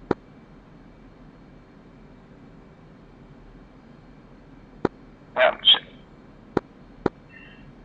Yeah. Yeah, it entered the code 61651, so that should be okay. I was thinking maybe it tracked my own, but no. It was tracking something, cause the fins were moving. But Yeah. I don't know what it did.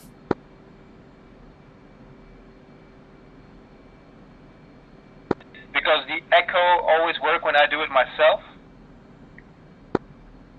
But alright. Yeah, let's try it. Fly towards waypoint 6. Towards waypoint 6. 2. Turning into waypoint 6. Search a target. You are on. Wait, what code was your missile on? Was it on 1651 or 1652? 1651, and that's the mistake, right? Yeah, normally it were, but I did the same mistake, so it actually was right. Okay, I'll switch your target designated to 1651 now for my missile. Sure. What's your range from the target? 17 miles. 17? From waypoint 6, yeah. 17. Yeah, okay, you're in front of me, I have your visual.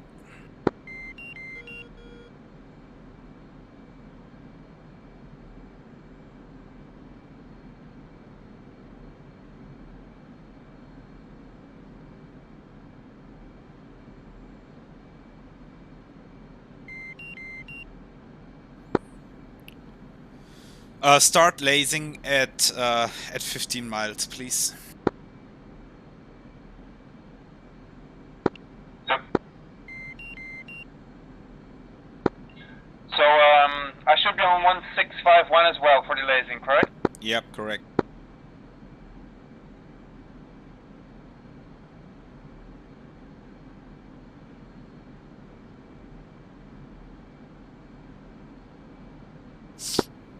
Is the laser on? Too late.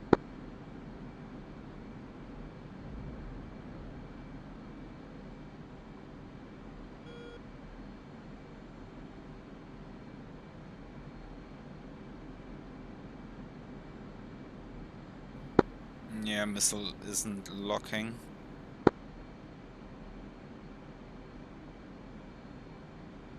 I have a target spot track with my teapot though, but the missile isn't locking.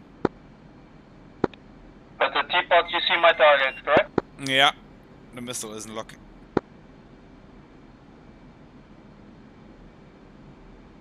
By the way, I'm correcting a little bit.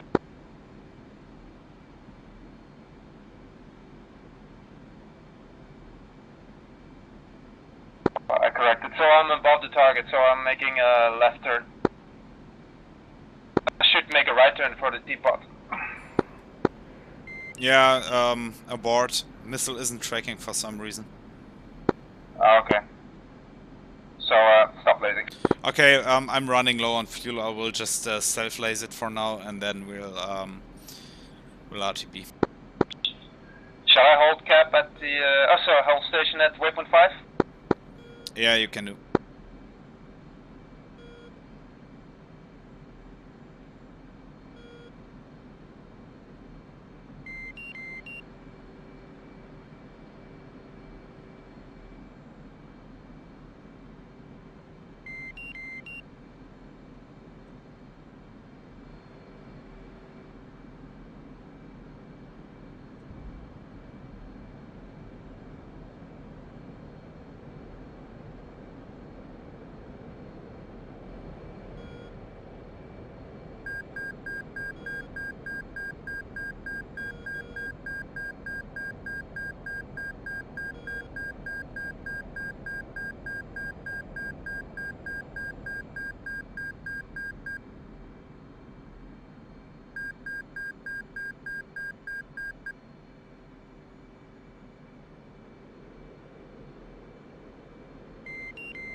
Yeah, no, it isn't even tracking for myself.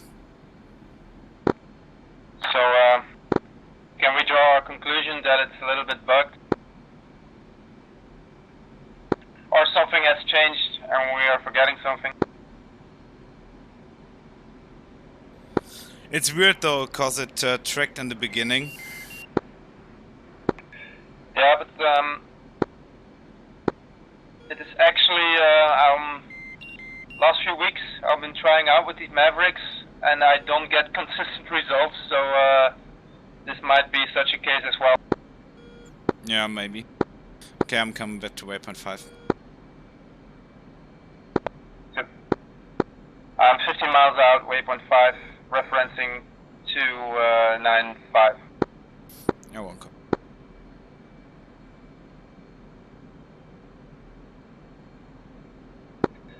Can you say altitude? Currently Angels 11 climbing. Ah, okay. Yeah, I did a Stuka attack. Like I was right above the target, hit the afterburner, flew 90 degrees nose up until I stalled, then dropped the nose back down on the target. Tried to fire the mesh, but it didn't work. Okay, let's call it a cultural habit. Yeah, maybe. Alright.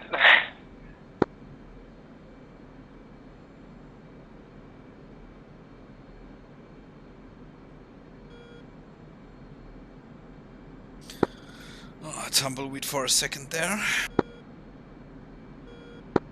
Yeah, so you're flying to the west a little bit? No, to the south. Yeah, we're flying from waypoint 5. We are flying to the north, and then. Yeah, but I saw you flying to the south a little bit. Yeah, exactly. So. That was when I said I was a bit tumbleweed. Yeah, I know. I'll yeah, right about waypoint 5, make a left turn. Copy altitude. My altitude is Angels 24.7, so almost 25. Yeah, copy. Coming up to Angels 25.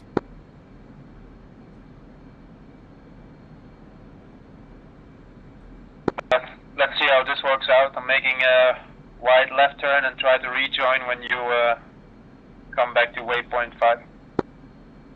Okay.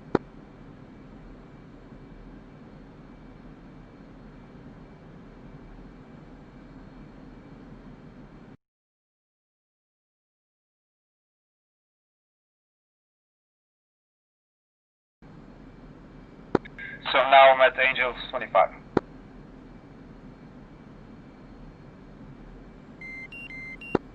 Yeah, 1 copy.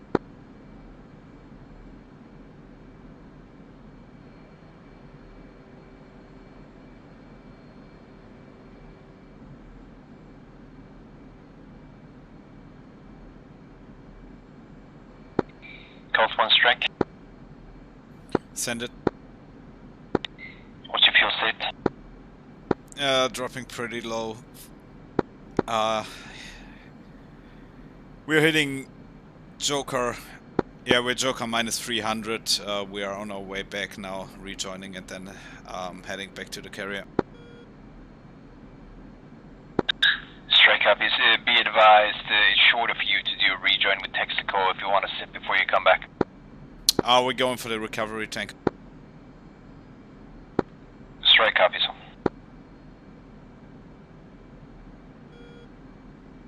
Alright, I'm a bit higher now. Almost hitting waypoint 5. 2 copy. Then I'm in trail. Yeah, I'm 3 miles waypoint 5 now. 8 miles from waypoint 5. Yeah, okay, I'll slow down and I fly waypoint 5, heading 360 outbound.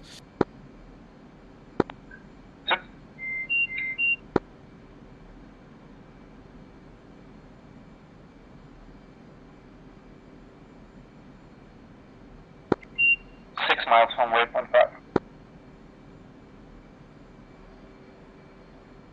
I'm at 25,300 now. 2 is bingo. 1 copies.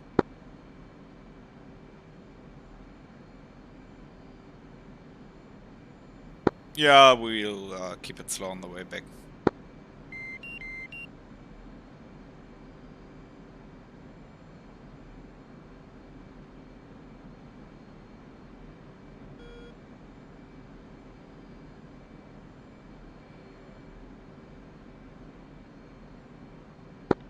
Colt 1 strike. Give me a fuel state readout when you guys get feet wet. Colt 1 copy.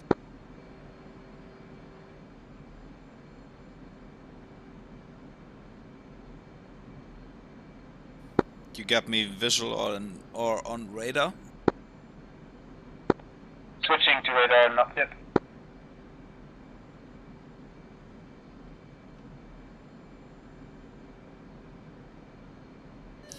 Colt 1 fence out. Ray gun. Buddy spy.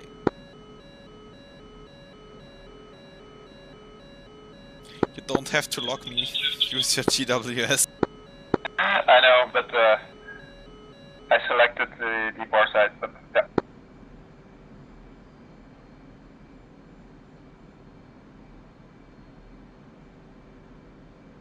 And 2 as your visual. Coming right for 090. Yep.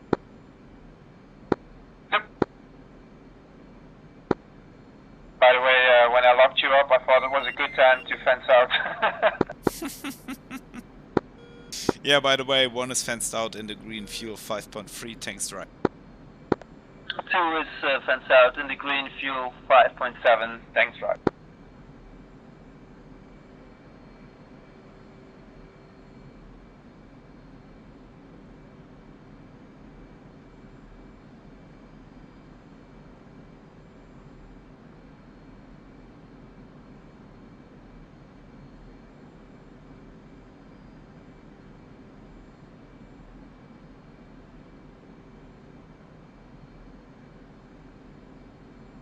Okay, make our speed 300 knots.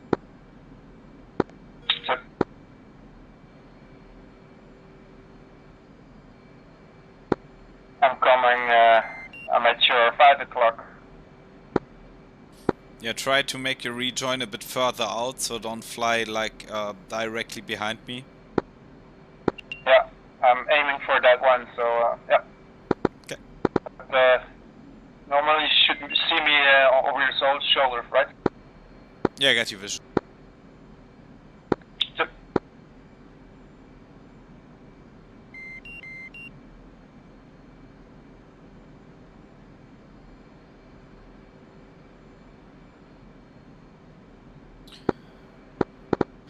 Strike Cold 1. Go for strike. Cold 1 left Moa west, entering Omani corridor. Heading east. Strike.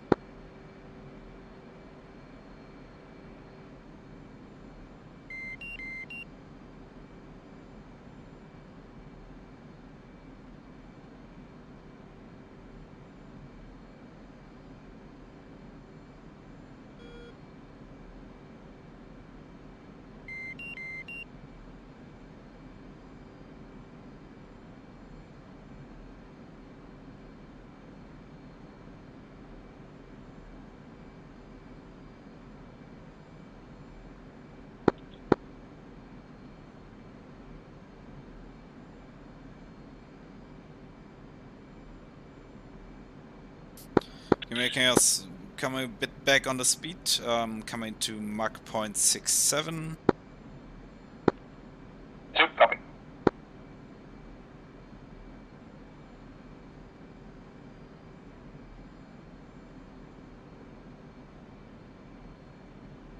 And we're climbing a bit up.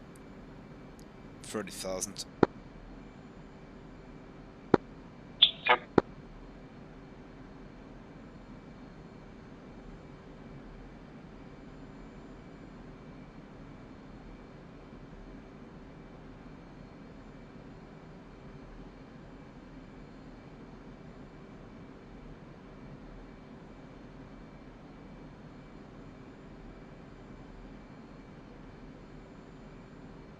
Oops.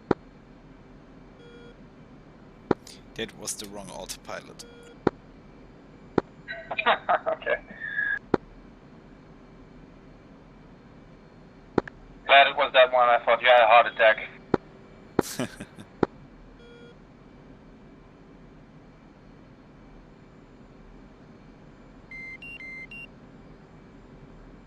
You're still at Mach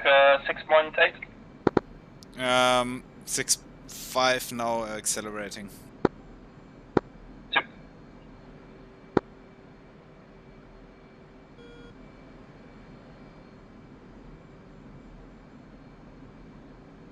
And 2 is established. Cruise position.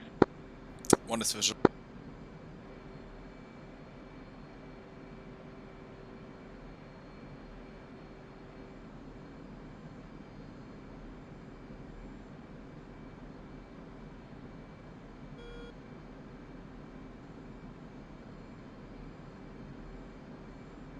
Yeah, come a bit more right.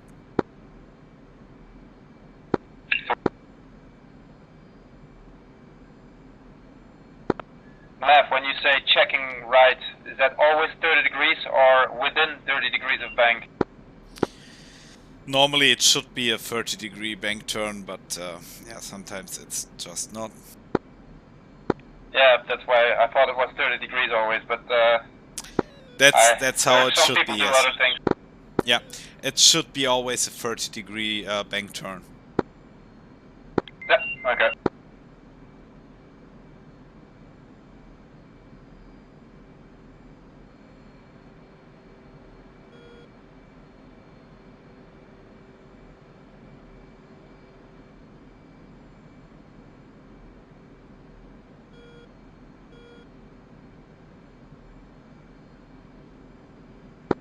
So, did I hear correctly that we're going for the tankers near the boat? I think we'll see once we're over the boat, but I think we have to take a short zip there. Yeah, okay.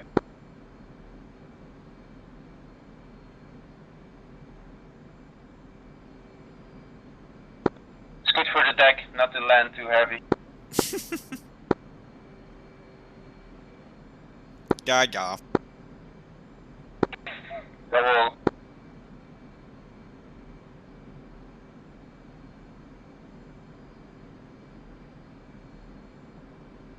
By the way, my German is rusty, so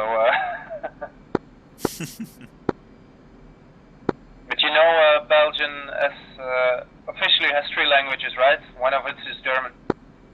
Yeah, but only a small part of Belgium, right? Yeah, a very small part. Yeah. I mean, it's the same as in France. There's a small part that has German as a language as well, but I think it's not officially called France. No, I don't think it's officially a French language as well.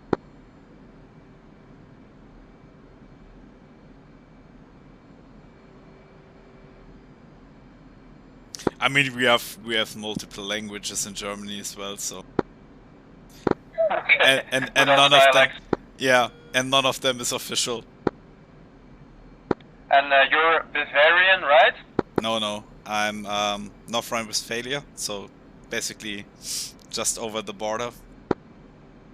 Ah. So what's the biggest town in your neighborhood? I'm living about 5 kilometers of Cologne, so. Ah, okay. Yeah.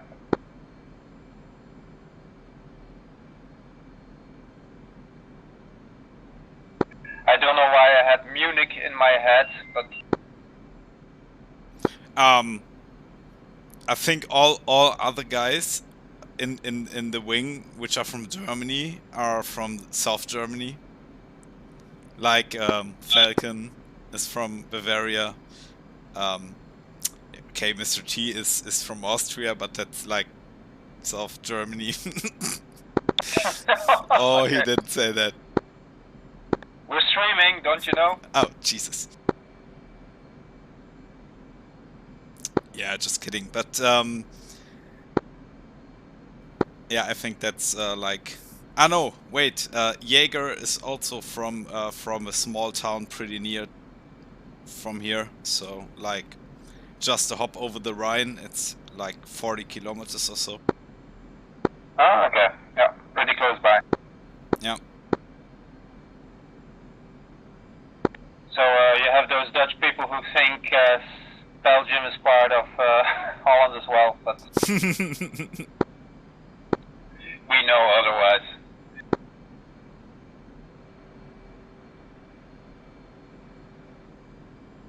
But I like the Netherlands, so that's why I'm living there. Say again? But I like the Netherlands, so that's why I'm living there. Okay.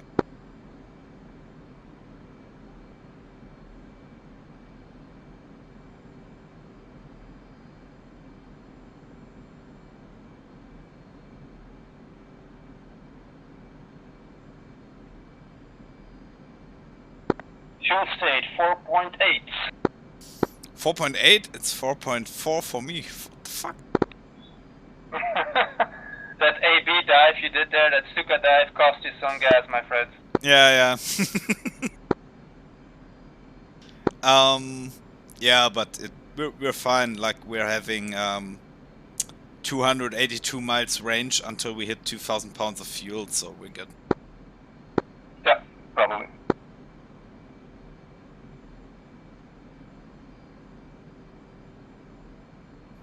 And we're way too fast.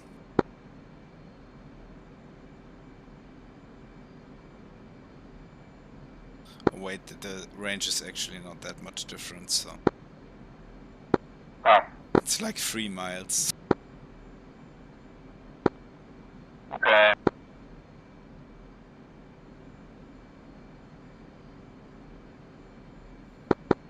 I can't use my auto throttle. Yeah, sometimes it's finicky, right?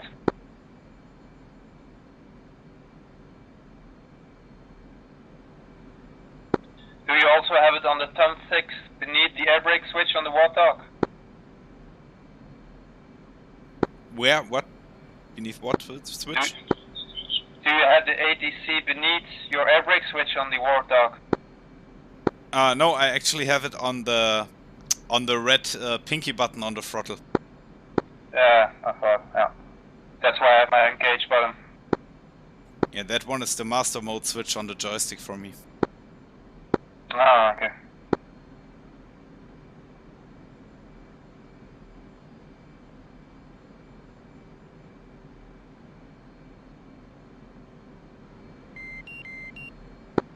Not now, because we're in the middle of the process of buying a house, so that's cool. But I really have my eyes set on the upfront control by a multi-purpose and the WinWing throttle and stick. I think it's so fucking cool. Yeah. And fucking overpriced. But it's the Yeah, only but- thing you can buy, so. Yeah, but so is everything related to all this fucking flights and stuff. Yeah.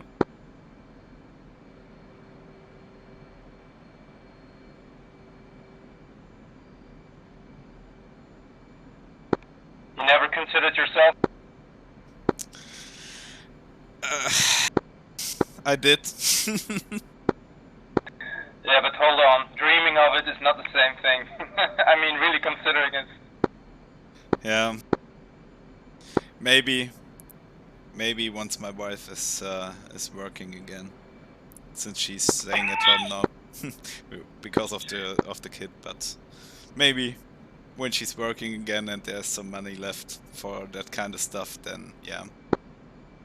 Yeah, I understand.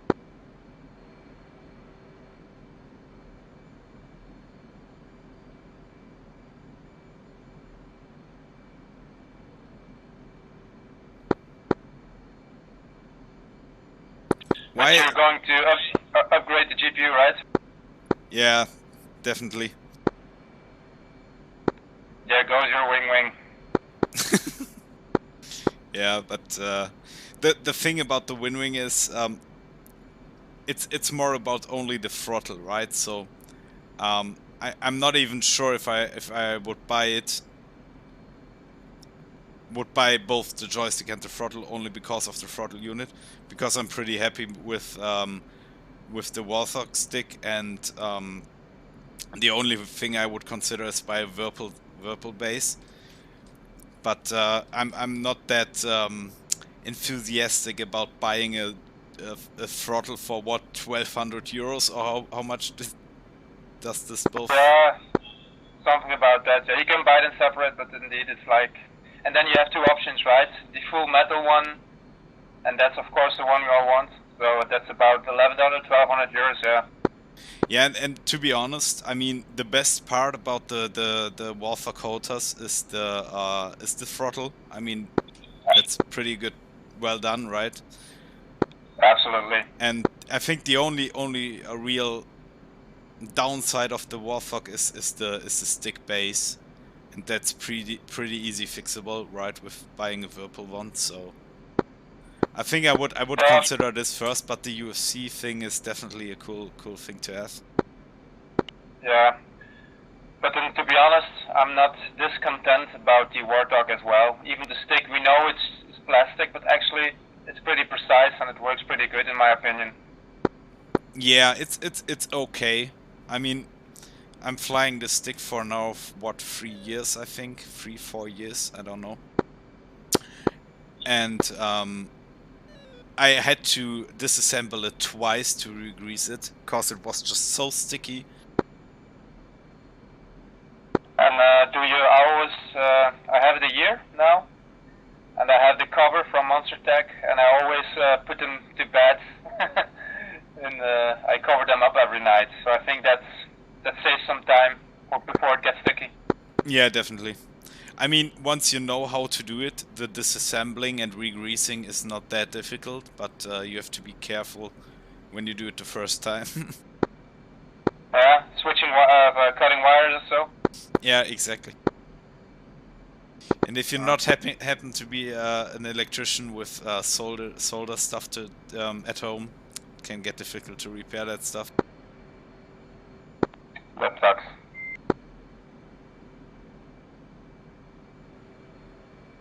Do you have an extension on the Warthog as well? Yeah, 10 centimeters. I chose 7. Yeah, honestly, I've better done that as well. Okay. Yeah, I'm pretty satisfied how it works. I mean, the 10 centimeters is great for precision, but the thing is, with the desk mounts, it's just a bit too high, because I need to set it that high so I can slide with my chair under the desk mount, right? So I don't have to sit too far away from the desk. And so for that reason, the 7.5 centimeter extension would be way better. Yeah, I know what you're saying.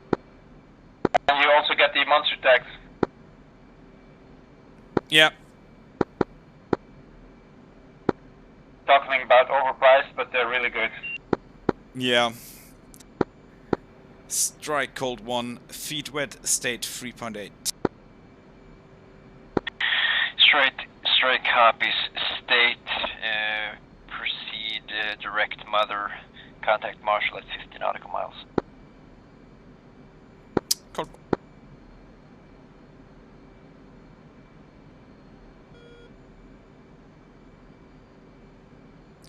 Okay.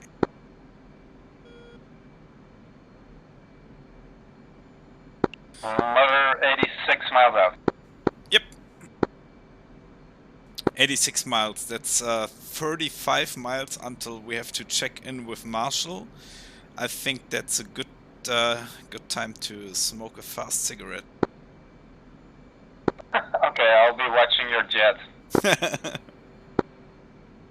If it's banking too hard, I'll give it a nudge. Yeah, exactly.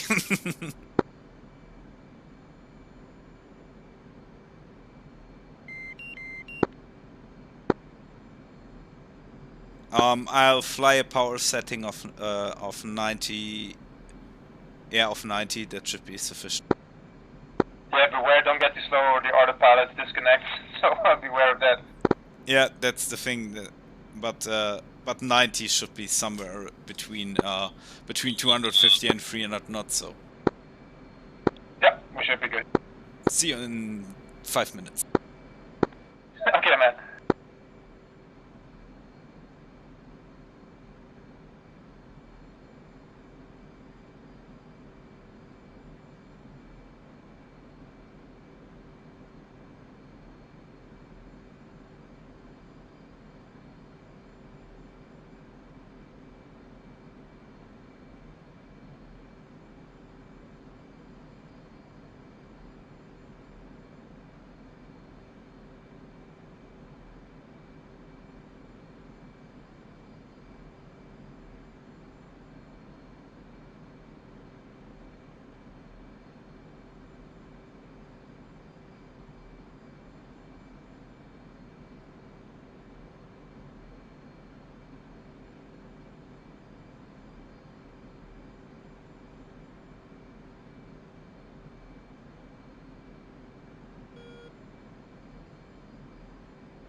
And back.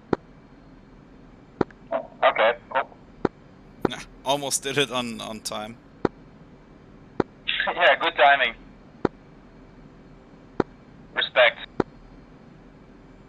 Yeah, more luck than skill. Yeah.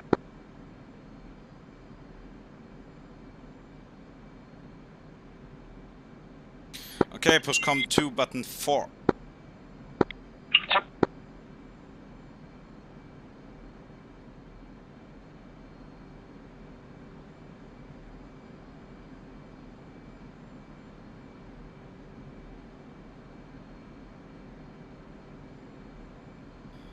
Marshall 200 holding heads with 213, marking Moms 255 for 42 miles.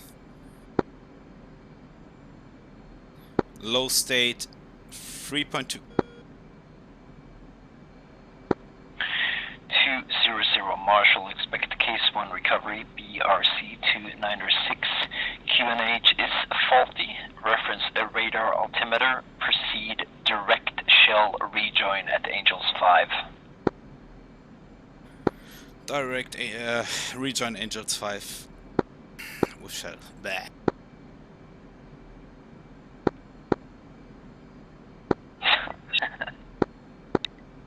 Marshall, be advised, 200 is holding hands with 203, not 213. Marshall copies all. Proceed to shell as a 2-ship. 200.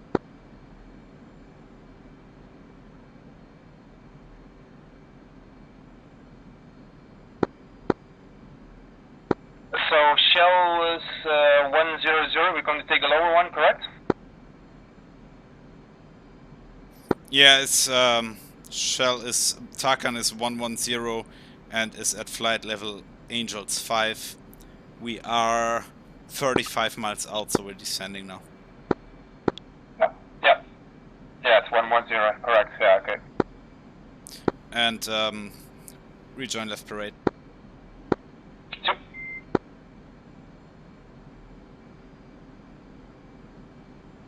Switching to the left.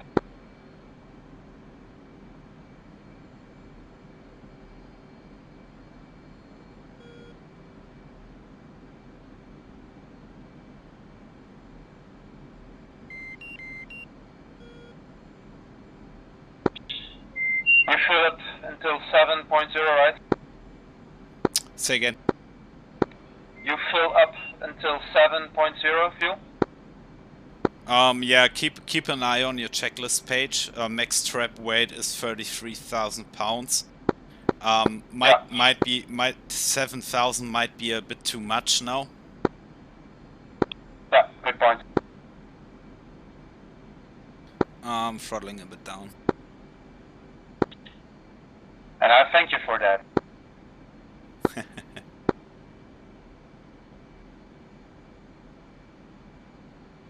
Yeah, it looks like I can fill up to about 5,000 to 6,000.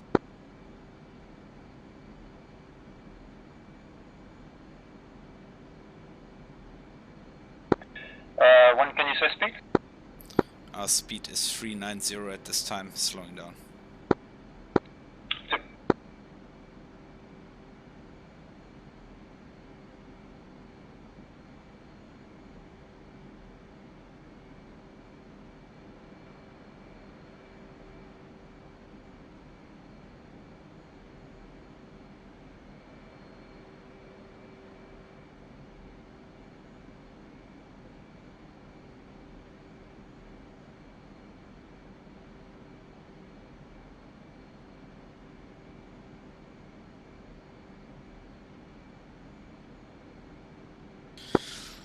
Tank is flying towards us. Coming a bit right. Make the formation a bit wider. Could be the case that we need to make a sharp turn.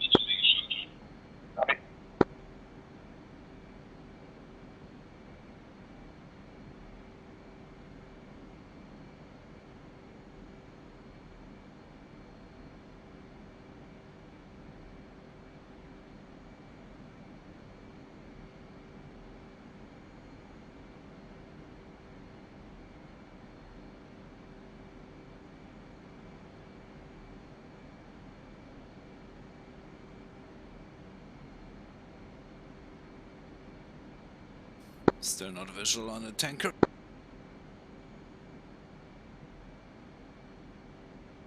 Okay, got him. Leveling up.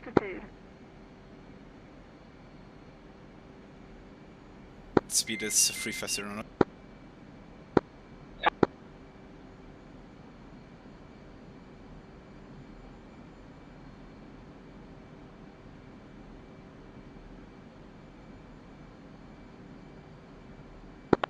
So we should stick to our radar activity, right? Yeah, correct. Coming hard left.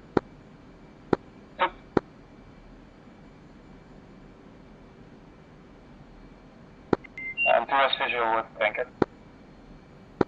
One.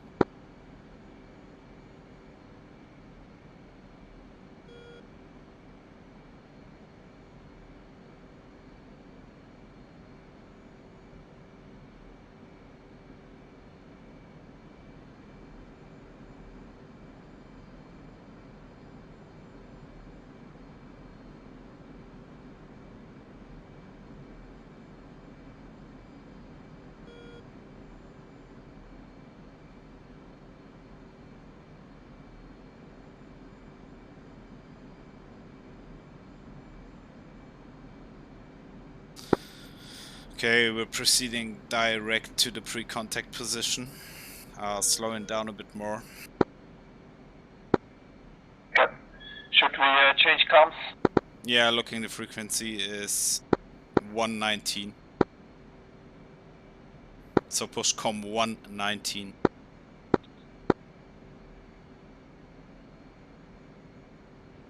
Code 1 check.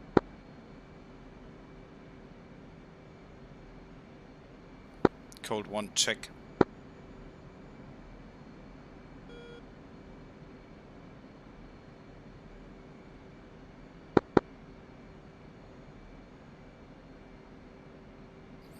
You with me on 119?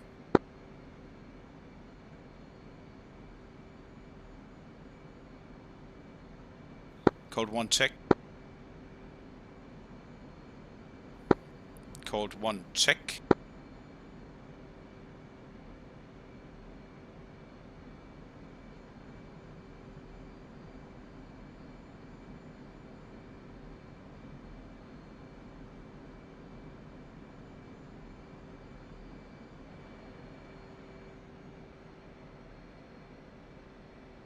Code 1 check.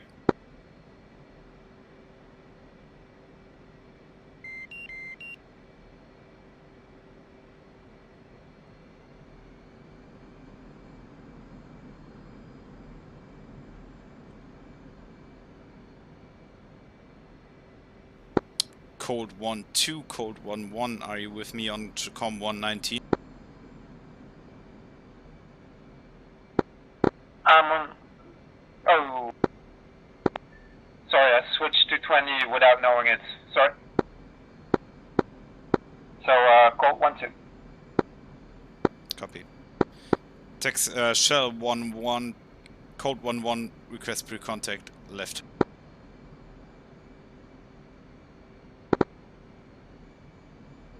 Shell 1-1, Colt 1-1, request rejoin.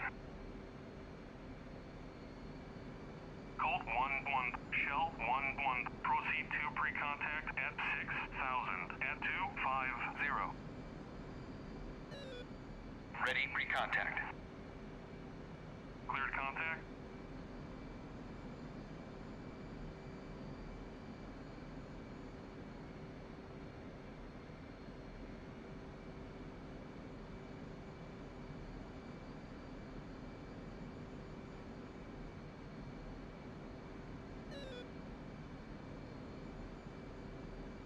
Contact. You're taking Call. Texco, call 1-2, request pre-contact at right house.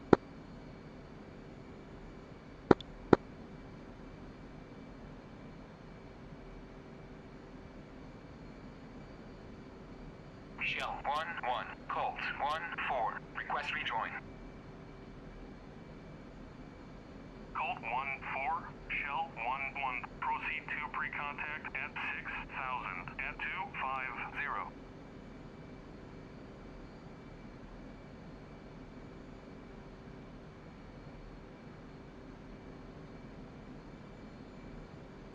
I will tank up to 34,000 to give me some breathing space. Copy.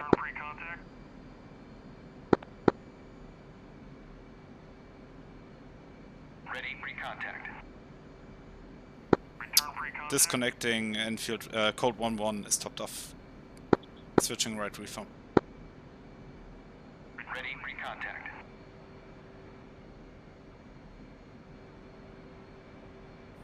You need to move more forward. Yeah. Ready, pre-contact. Yeah. That was it. I thought I was pretty close, but probably not.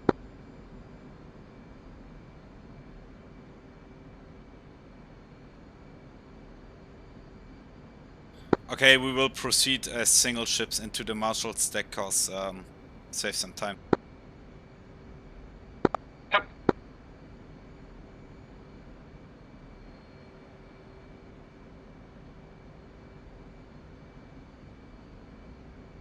Contact. You're taking fuel.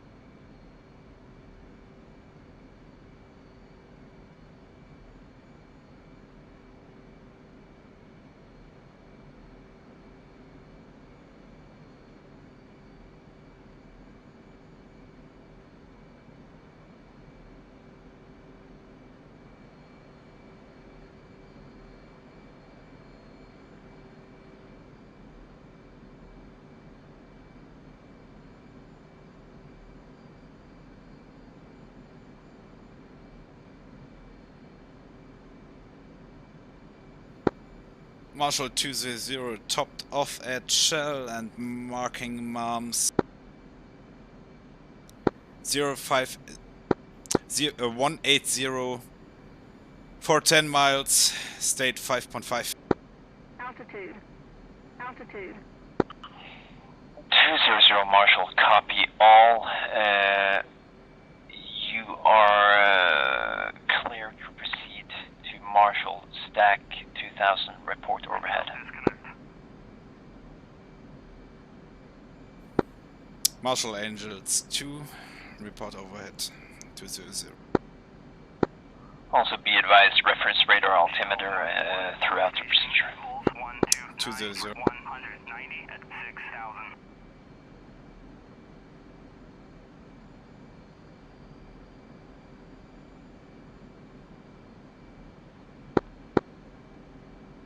If I can do a regional with you if you want. Now proceed direct, or make your safe own call and proceed to the Marshall stack as advised by Marshall. Yep, copy.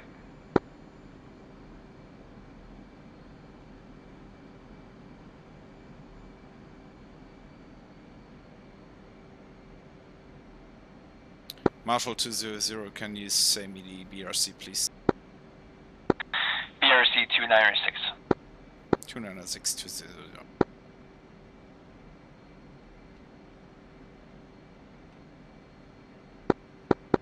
Marshall 203, marking MAMS for 140 for 12, Angels 5, fuel state 5.7.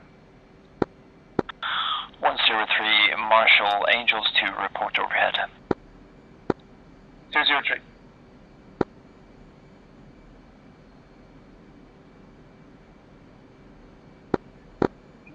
Tower 203, can you give me Marshall stack altitude? Marshall altitude is 2000. 203. BRC 2906. 2906. 203.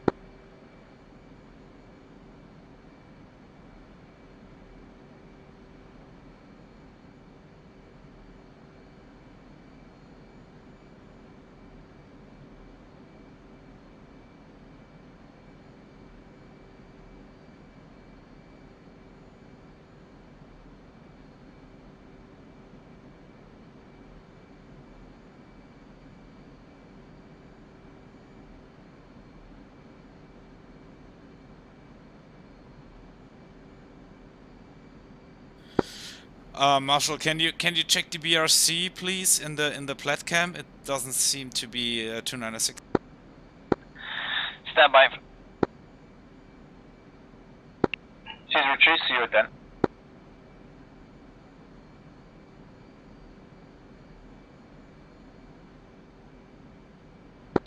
Update BRC 291. 200. 203, 291.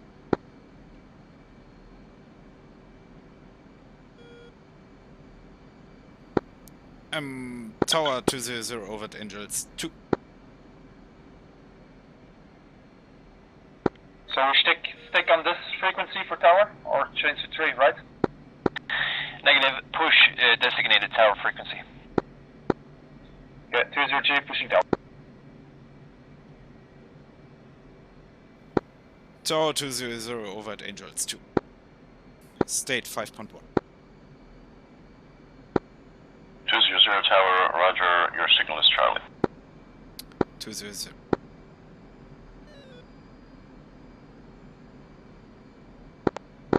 Tower 203 over at Angels 2, fuel 5.4. 203, roger, your signal is Charlie. 203.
Caesar 3 is commencing.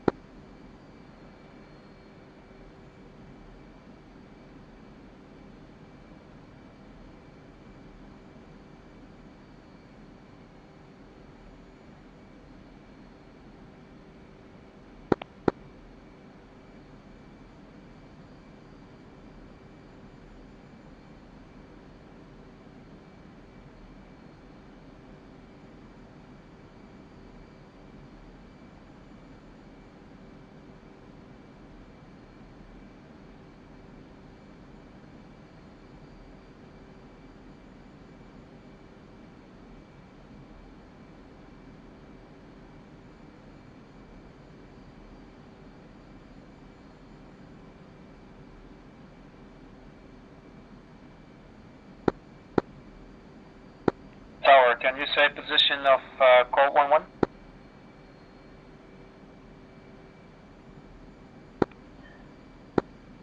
Stand by.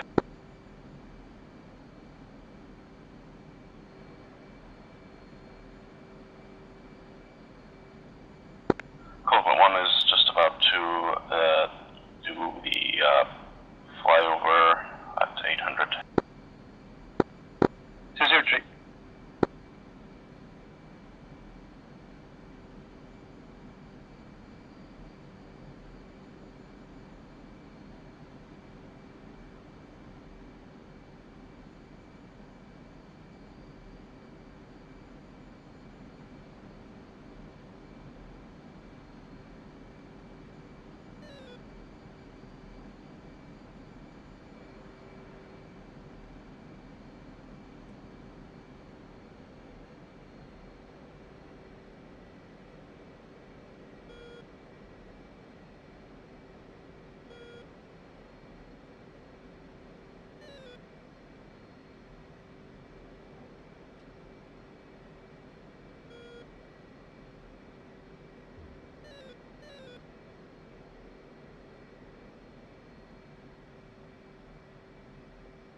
200 Hornet Ball for Petri.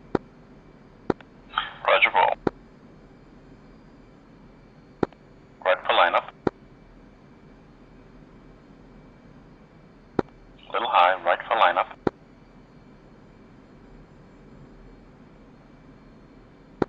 Easy with it.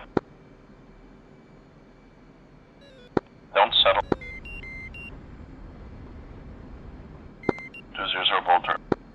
I have these annoying legs with the Tomcats there again. That's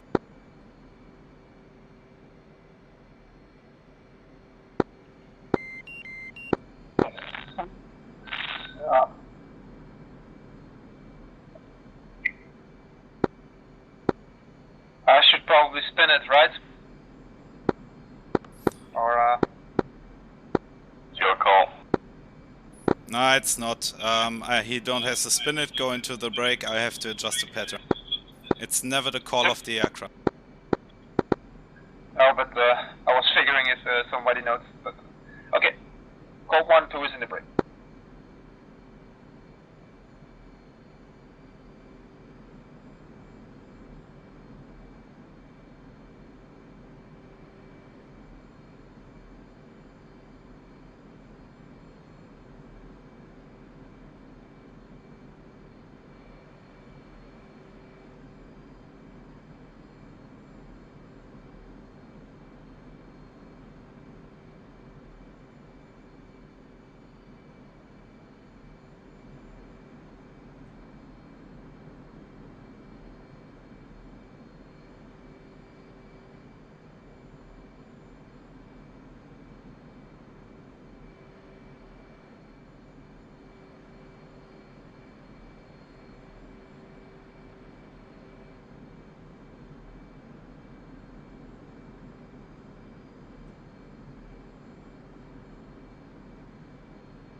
Shell 1-1, pushing from waypoint 2 at 6,000.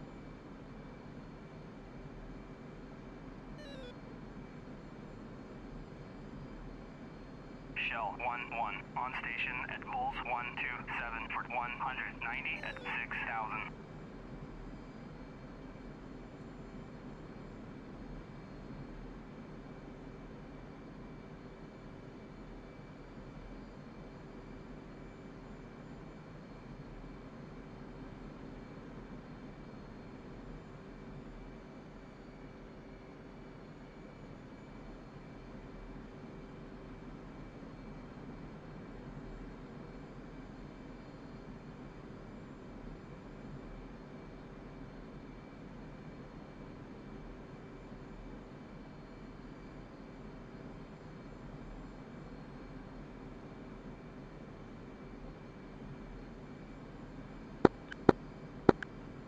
Hornet Ball 4.5. Roger, roll.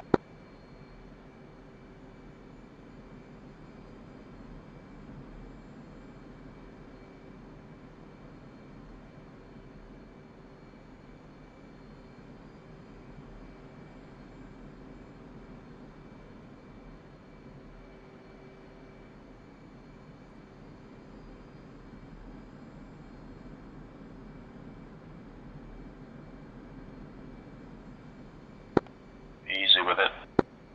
Don't settle.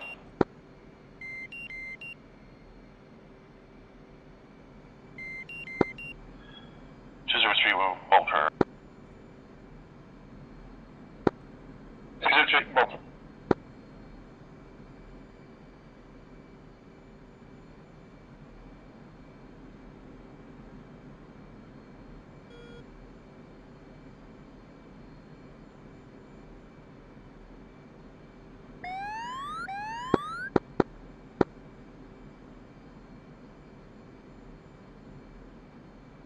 Two zero Hornet Ball 3. Roger, roll.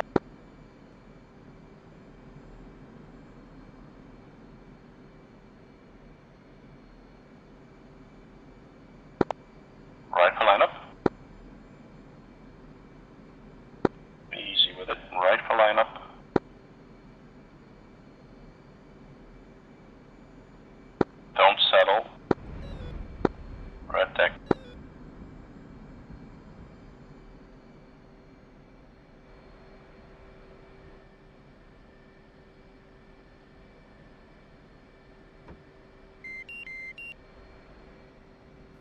Why are you all saying not settle? I wasn't settling.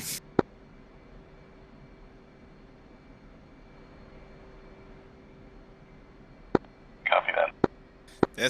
There's just for the future, there's a difference between settling and adjusting the glide path to catch the wire, right? If I'm settling below the glide path, that's settling, not if I'm above the glide path and come down onto the glide path, which happened in this case. At least I was landing with the center. So if you are over a glide path and then you suddenly drop through the center and are below when you touch down, that's not settling. I wasn't below the center. I landed with the center ball. I have it on video. I can show you. Copy. But the thing is, the plat cam is off, so we discovered that now multiple times. The plat cam isn't showing the reality. Break, clear comms. 203 Hornet ball, fuel 3.9. Roger, ball.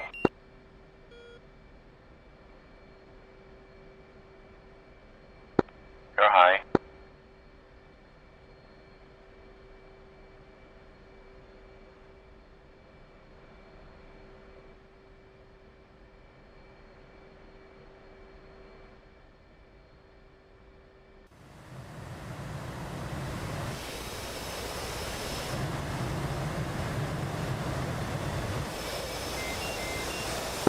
Red deck.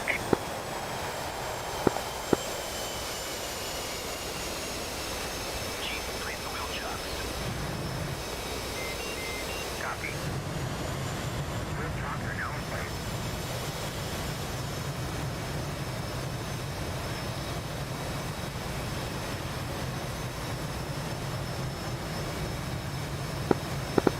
Which wire was it?